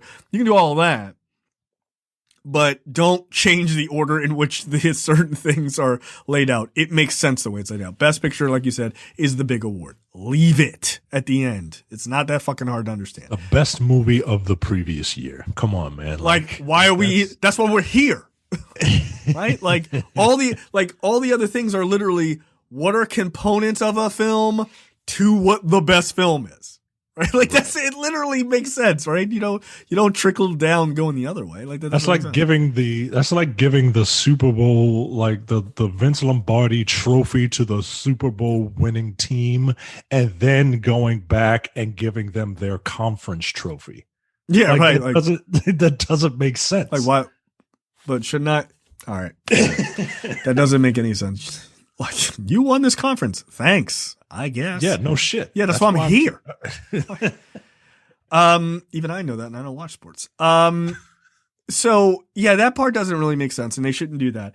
The other thing is I don't think Chadwick Boseman should have been nominated. And it's not because he didn't deserve to be there. I don't think you should nominate an actor who unfortunately passes away in the middle of the year. For even if it's a role like he was in Ma Rainey's Black Bottom, you can go watch our Black on Black Cinema episode on it. I thought he was incredible. I thought he was absolutely deserving of being in the running. The problem is when you do this, when you put him in the running, people don't you're not giving him a fair shot. You're not giving the judging a fair shot, and you're not giving other actors a fair shot, right? You will never know if Heath Ledger really deserved that Oscar that he got for the Joker, or did they give it to him because he died? And you don't know because you don't know what's in people's heads and their hearts unless they tell you. And then it throws dirt in a weird way on Chadwick Boseman. Do they not give it to him because they felt that it was unfair that they gave it to Heath Ledger? So then he suffers by not getting an Oscar, even though maybe he deserved it when he, you know what I mean? Like, there's too many questions of whether or not it's a legitimate win. It's not fair, right? So to me, if it's somebody that big, right? Like if it's like Uwe Boll, who gives a fuck? Oh, he died. Who cares? But if it's somebody in a major role that you know otherwise would have been nominated for Best Actor or Best Actress, Best Supporting, whatever, just give them an Oscar for their fucking career. Just give it to them then. You can give it to them. You can have a great speech by their spouse and all this other stuff. Don't put them in the fucking running. Don't. It's a bad idea. Here's the problem with that. I don't necessarily agree with that. Here's the problem with your. Well, you're wrong. No, I'm kidding. Go ahead. Here's the problem with giving that, with doing that idea of presenting them an award based on, celebrating their career. Sure. Are you going to do that for everybody for the year? No, I'm saying if they were if they were somebody who was going to be nominated otherwise. That's the only I'm saying. That's what I'm saying. If Uwe Boll dies, who gives a shit? That's subjective. All of this is subjective, of course, right? But my plan is not foolproof. It's not. I think that an actor who dies, if the performance is good, you should be given a nomination. But it's up to the people the onus falls on the people voting. Like to be mature enough to weigh these different to weigh these different performances against each other, and the onus is up to the people who are actually doing the voting. Damn all of the people on the outside who think, well, he should get this because a lot of people are like, he should get this because he's black. Like let's be honest, he should get it because he's black. Like that's what a lot of black people out there. They think that, well, I saw him, they liked, and I liked it. They didn't give it to him because he's black. I don't agree with that. Or that's the only movie they saw. And they're like, people do it all the time. But that's the only movie they saw. Right. Like, that's the one I saw. Fuck those other movies. Like, people are like, was The Father good? Nigga, it's Anthony Hopkins. What? Right. Come on, man. Are we really questioning whether or not Anthony Hopkins can turn out a really good performance? I saw one clip. There's a Facebook post that shows the screenplay and the actor performing, and they show the actual screenplay there. I saw one clip of the father. I'm like, Jesus Christ, dude! Like Anthony Hopkins, he's going through all these different emotions, and at the end, he's like, I want my mommy. I'm like, gee, what the fuck? God damn! Yo, Anthony Hopkins is one of the greatest living actors of all time. Yo, like the gall of someone to be like, did he deserve it? Yo, all right. Knock it off. Knock it off. And this is my thing. Like, I was talking to Tiara about that, yesterday. I was like, yo, the idea of and I don't know this. None of us know. We're not, we can't speak for somebody who's passed away. But if I had to fashion a guess, if Chadwick Boseman was alive and you were just like, hey, are you a fan of Anthony Hopkins? He'd probably be like, yeah, I'm a huge fan. He's one of the greatest living actors of all time. What are you talking about, right? He wouldn't be like, I mean, that guy's all right. You're not saying that, dude. He's not even saying that. Come on, that's insane. So I think I agree with you that it's on the onus of the people who are making the decision. I agree with you. And they shouldn't give a shit about what people think on the outside. However, people on the outside do matter, right? They do, and their opinions are the reasons why people watch or they don't watch the following years, right? It is what it is. This is going to hurt them, right? This was a low rated Oscar. It was the lowest. Just when you think you can't get any lower, wait till next year. Fewer people watch every year. Yeah, but wait till next year when people were like, remember when they did Chadwick Boseman dirty? Right? People are not going to watch. So also, it's real fucked up because we're talking about this and we really should be talking about Nomadland. I know, but that's what I'm saying, yo. That's why the first thing I said was to go down all those awards. Yo, it's a banner fucking year, man. Yeah, for people of color. It's fucked up. They up. really did Nomadland dirty, yo. You're supposed to be. I mean, is she really a woman of color, Micah? That was also an argument I saw. What? Yeah, I mean, woman of color. That only means black, obviously. Yo, come on. The internet is full of horrible people. Come on, man. They'll never let us win. All right, dog. 2 women have won in all time. Come on, man. All right, yo. All right. I just the internet was a bad idea, man. It's just a bad idea. It's the best and worst invention ever, man. Yeah, it really is. That's a fact. So, I was gonna say one more thing about the Oscars, but I can't remember. I'm gonna try to watch No Man Land this weekend. Yeah, I want to watch it now. You should watch Minari. Minari is very good, man. It's also on grandma was she was on point. Yeah, and yeah, it's a pretty good movie. I would hope so. Hopefully, I'll have a chance to watch The Father. I hope Anthony Hopkins is good in it. It's like watching Ma Rainey's Black Bottom. Hey guys, I hope this cast is good. Yeah, it's a bunch of stellar actors. Of course, get out of here. Of course, it's gonna be good. Hey, you think Chadwick Boseman will be good in this? Yes, I do. I think he'll be very good. All right, question of the week. This is on Discord, by the way. I'll read it while you find it. Yeah, oh, man. Now that the Falcon and the Winter Soldier is over, what do you think the implications of the series is overall in the MCU? How does it tie into future announced movies, shows, etc.? TJ says, I can see the MCU adding the Thunderbolts. Anthony says, we get the new Avengers and the Young Avengers. It's all right there. Hey, I do wonder with the Young Avengers, Hulkling is a Skrull. He's part Skrull. Yeah. So I wonder you might get an implication of that in Secret Invasion. That'd be interesting. Yeah. Hulkling confirmed. Yes. Let me check on YouTube. Let me see if somebody already photoshopped.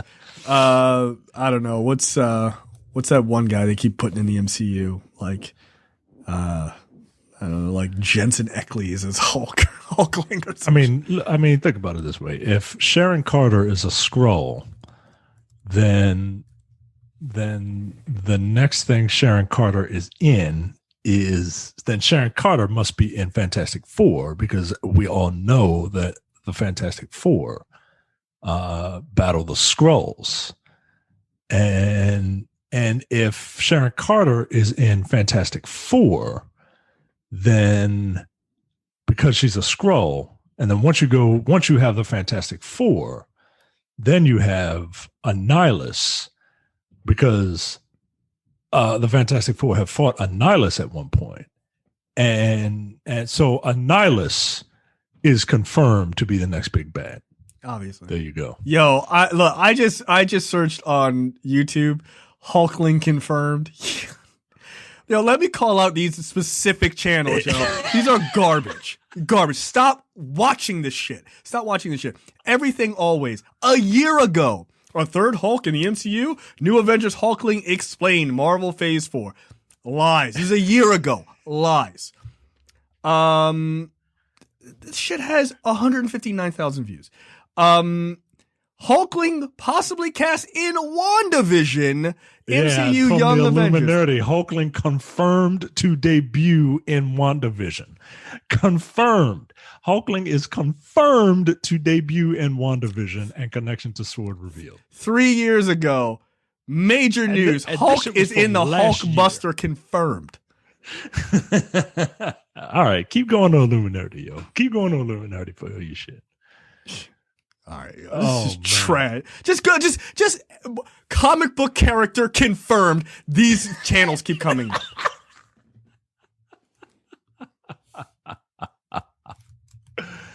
Hey man, amazing. These people are like John Edwards, you know, the fake psychic. Yeah. they just throw shit out there. And then when they get a hit, told you. Right. I told you, yo. I told you. Amazing.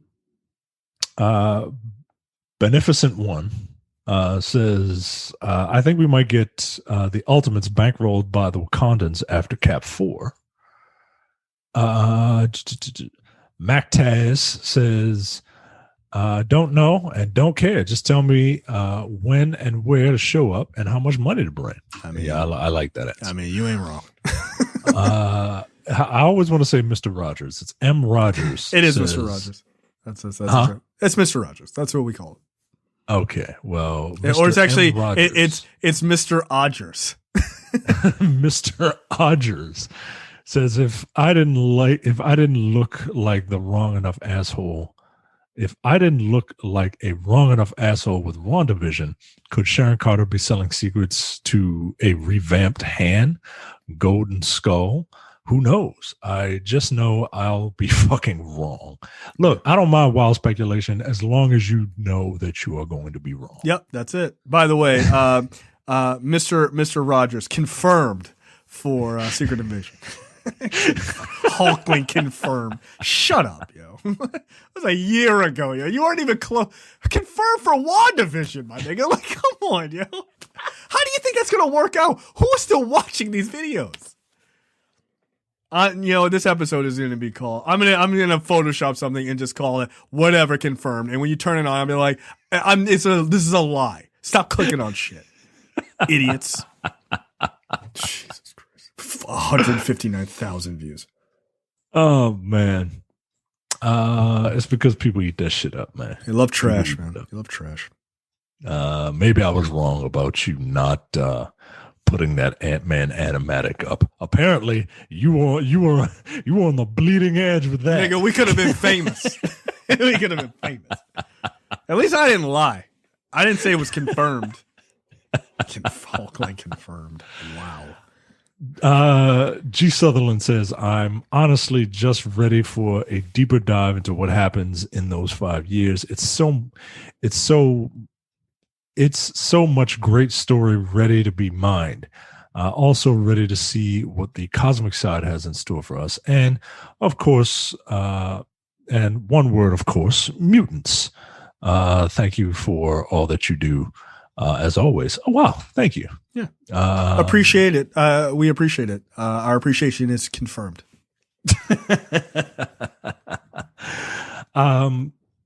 Cam says, obviously we get Mephisto. Brian Jackson. Oops, I guess I shouldn't have made your government name out there. My fault. I'm kind of like Ron Burgundy when it comes to these things. Just make him put it in parentheses. Yourself, San Diego. It's like it's right there. Sharon Carter is hopefully talking to Justin Hammer, who I would love to see come back because he's ridiculous and Rockwell kills that role. Also, did Natasha put literally everyone's business online in Winter Soldier? What secrets is she selling? And Cam responds, but it's too much to read. It's getting late and my batteries are running down. Okay, so he basically says that he was wondering what if Amelia Clark from Game of Thrones, who's going to be in Secret Invasion, what if she's playing Jessica Drew, aka Spider-Woman, as an agent, just playing as an agent of S.W.O.R.D., but it turns out she's a Skrull, which is very much out of the comic. And then we later meet the real one, which is kind of dope. I like that idea. It's kind of fun. I like that more than an established character like Sharon Carter being a Skrull, just because people don't want to see women in charge. So, yeah. All right. What the fuck brought to you by JTD? Let's go through these fast. Man has been busted for allegedly scamming over 35 different women by pretending to be in a serious relationship with each of them and conning them into buying him gifts for his birthday. The 39-year-old man told each of his girlfriends his birthday fell on a different day of the week so that they would be inclined to shower him with lavish birthday presents. All of his lady loves were so enamored with him, they didn't notice they were getting played. In his most recent scam, the Playboy told a 47-year-old lover that his birthday was on February 22nd, even though he was actually born on November 13th. Authorities say another victim claimed he told her his birthday was in July, while another girlfriend was under the impression that his birthday was in April. A news organization released photographic evidence of this person out on dates with so many different women, including a photo of him celebrating at a table with 2 cakes that said happy birthday.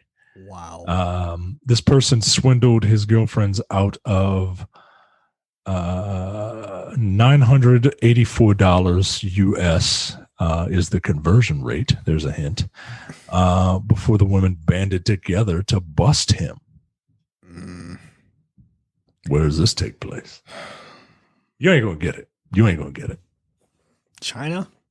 Japan. All right. Nah. No. I figured. Look, you were close. I didn't think you would hit the Asian countries. Yeah, because this doesn't. Yeah, it's a scammer. Yeah. Oh, this is on Baller Alert. Those people stereotypically like you know. They don't. They stay in their house all the time. Like they don't go out on dates apparently.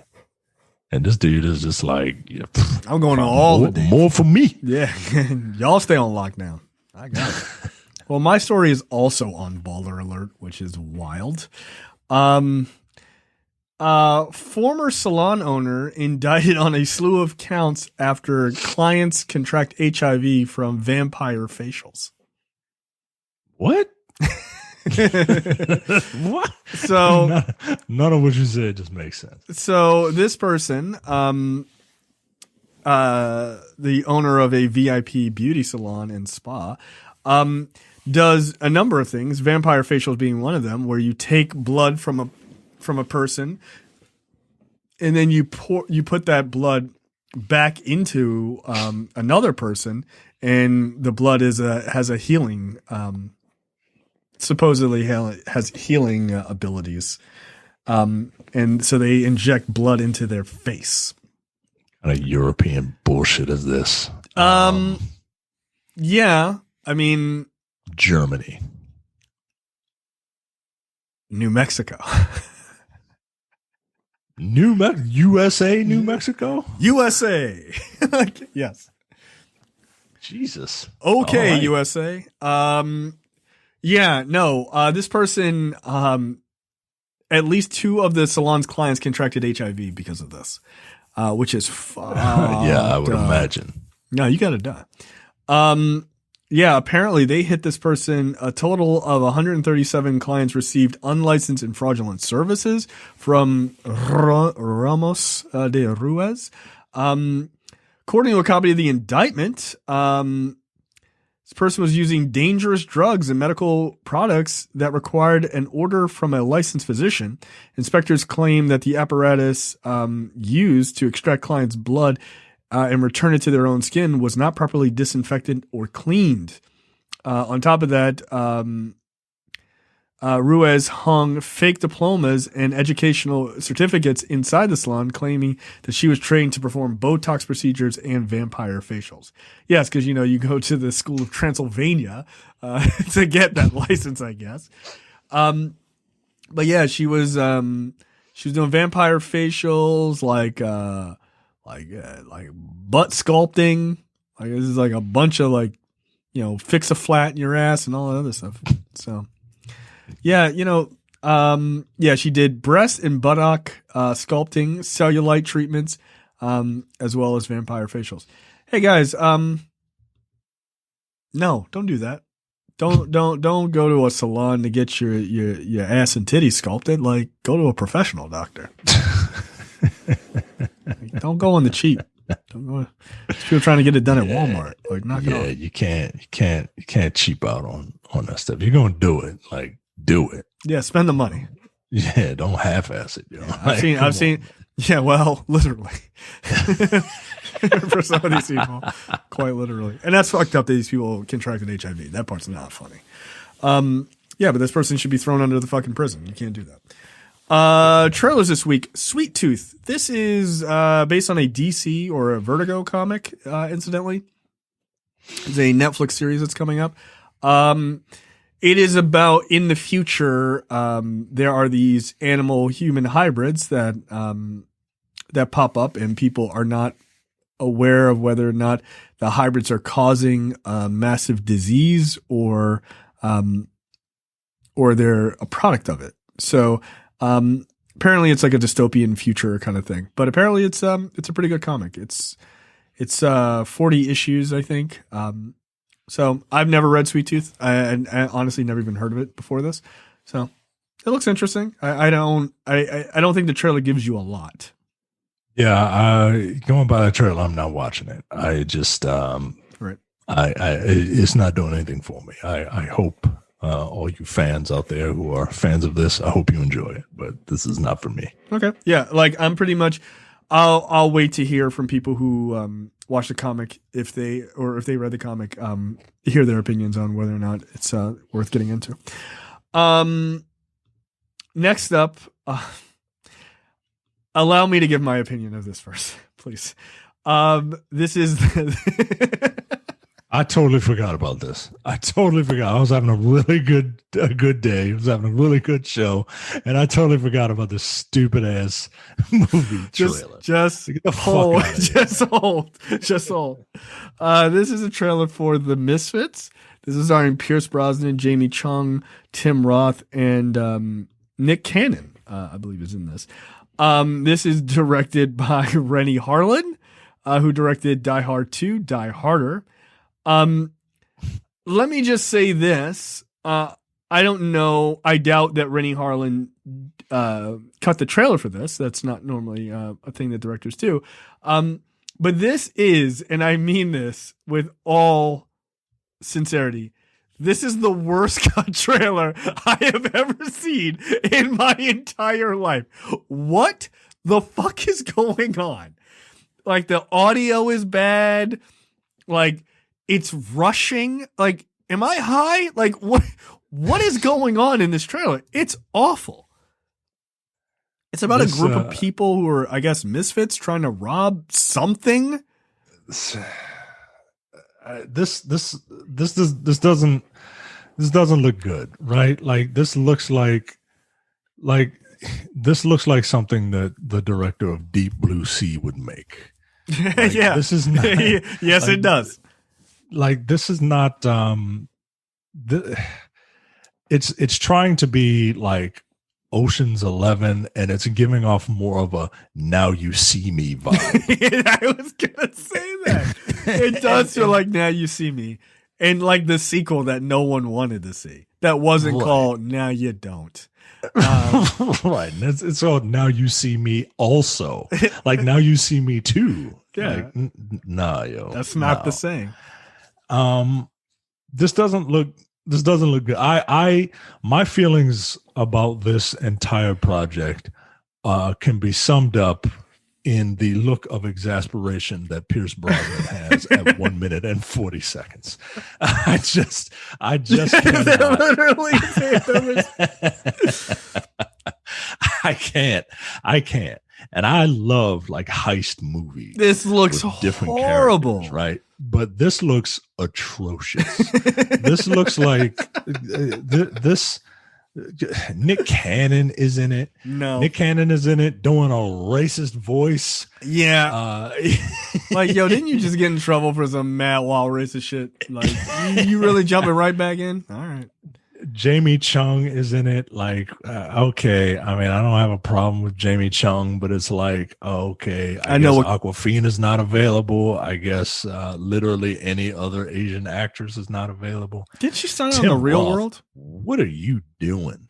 Yo, Tim Roth. Pierce Brosnan. What are you doing? No.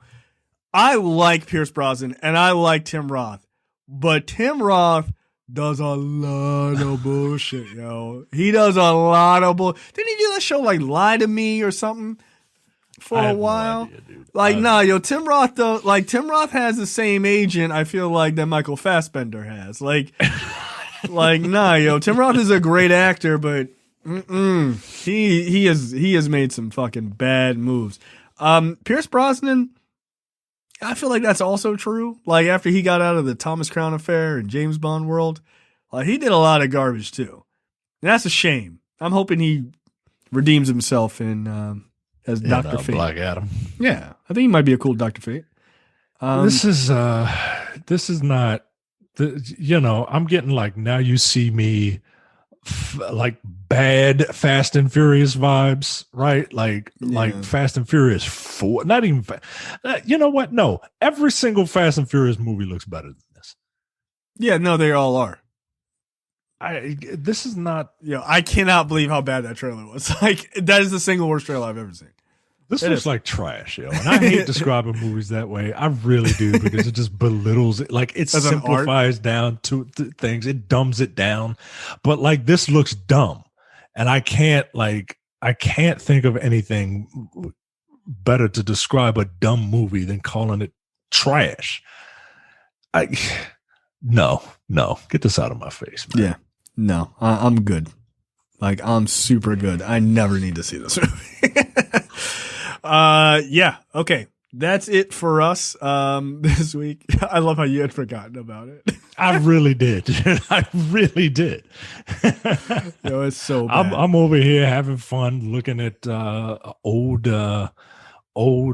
Illuminati scoops that just failed. I sent you one. Oh, really? Literally said that Hulkling is confirmed to debut in WandaVision. Yeah, that's confirmed.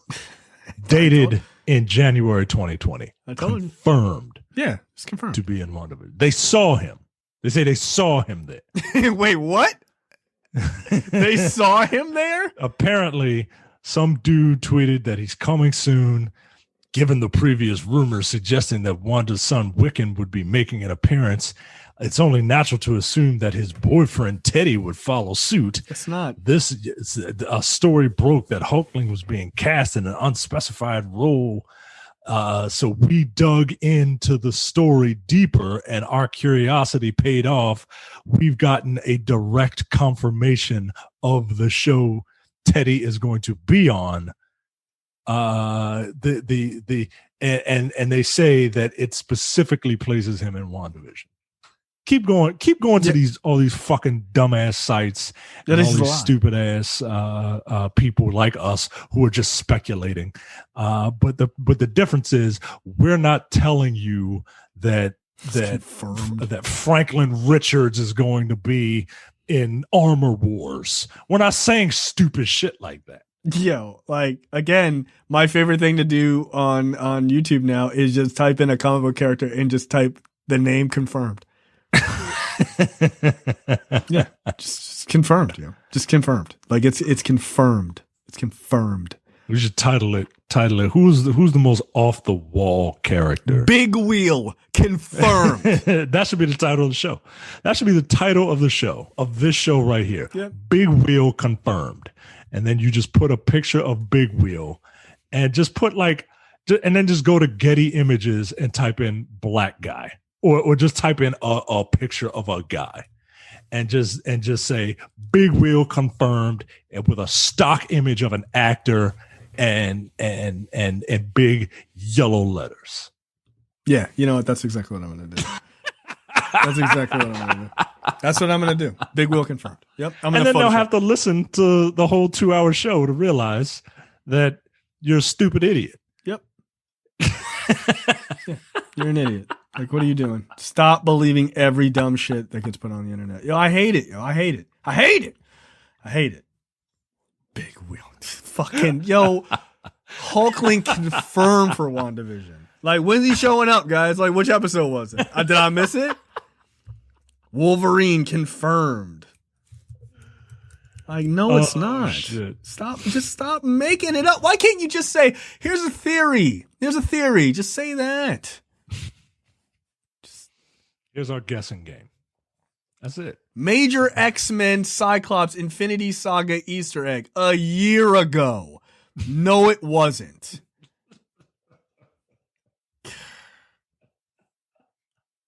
God damn. Oh shit. Hold on. Here's my favorite one. I haven't even clicked enter yet. Storm confirmed. I guarantee you for Black Panther or for Black Panther 2. I guarantee you. Let's see. Storm is too general of a term. Let's see. Marvel Storm. There it is. Storm X-Men MCU debut in Thor Love and Thunder. The Cosmic Wonder. 3 months ago, guys. There you go. X-Men Storm in Thor Love and Thunder. Plot leak. Everything always. 3 months ago. Yo, they just picked it because it has the word thunder in it. That's it. It's the only reason they did it.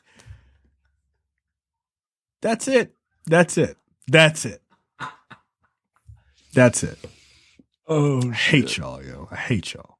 Yo, X-Men Storm and Falcon and the Winter Soldier trailer speculation. Yo, they got a picture of a black woman with white hair in the dance scene, and they're like, yo, that might be Storm. Yo, come on, yo. Oh, yeah, that's right. All in the same shitty page. Everything awesome. Breaking. Beyonce joins Black Panther 2. All right. Good night. These people are freaking ridiculous. Yeah, Beyonce, the great stellar actress. That's exactly what Marvel's going to do. Nigga, they're not DC. Like, come on, yo. Come on. They're not clout chasers, yo. Like, they don't. They break stars, yo. They don't have to hire them. They break them.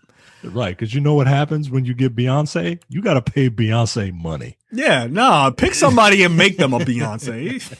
Again, y'all don't know how the businesses work. All right, yo. Storm confirmed for Thor Love and Thunder, yo. They literally just were like, I don't know, it's got a storm in it. Wow, yo. Wow. I hate y'all, yo. I hate y'all. The worst. All right. Oh shit. Yeah. I will continue to play this game. This is my favorite new internet game. We might have to do this every couple of months just to see what they say. Just to see, man. Just to debunk these. This might be our new mission. Just to debunk all of these phonies. Yeah. All these John Edwardses. Hold on a second. Storm is here with me right now, speaking through me to you. And she says, you're full of shit. And she's not in the movie. Confirmed. Big Will confirmed, played by John Edwards. That's right. God damn it. That's amazing. Storm for Thor, Love, and Thunder. That's hilarious, yo. Wow. Y'all niggas have zero creativity. All right. Shit. That's it. We will see you guys next week for fraud alert.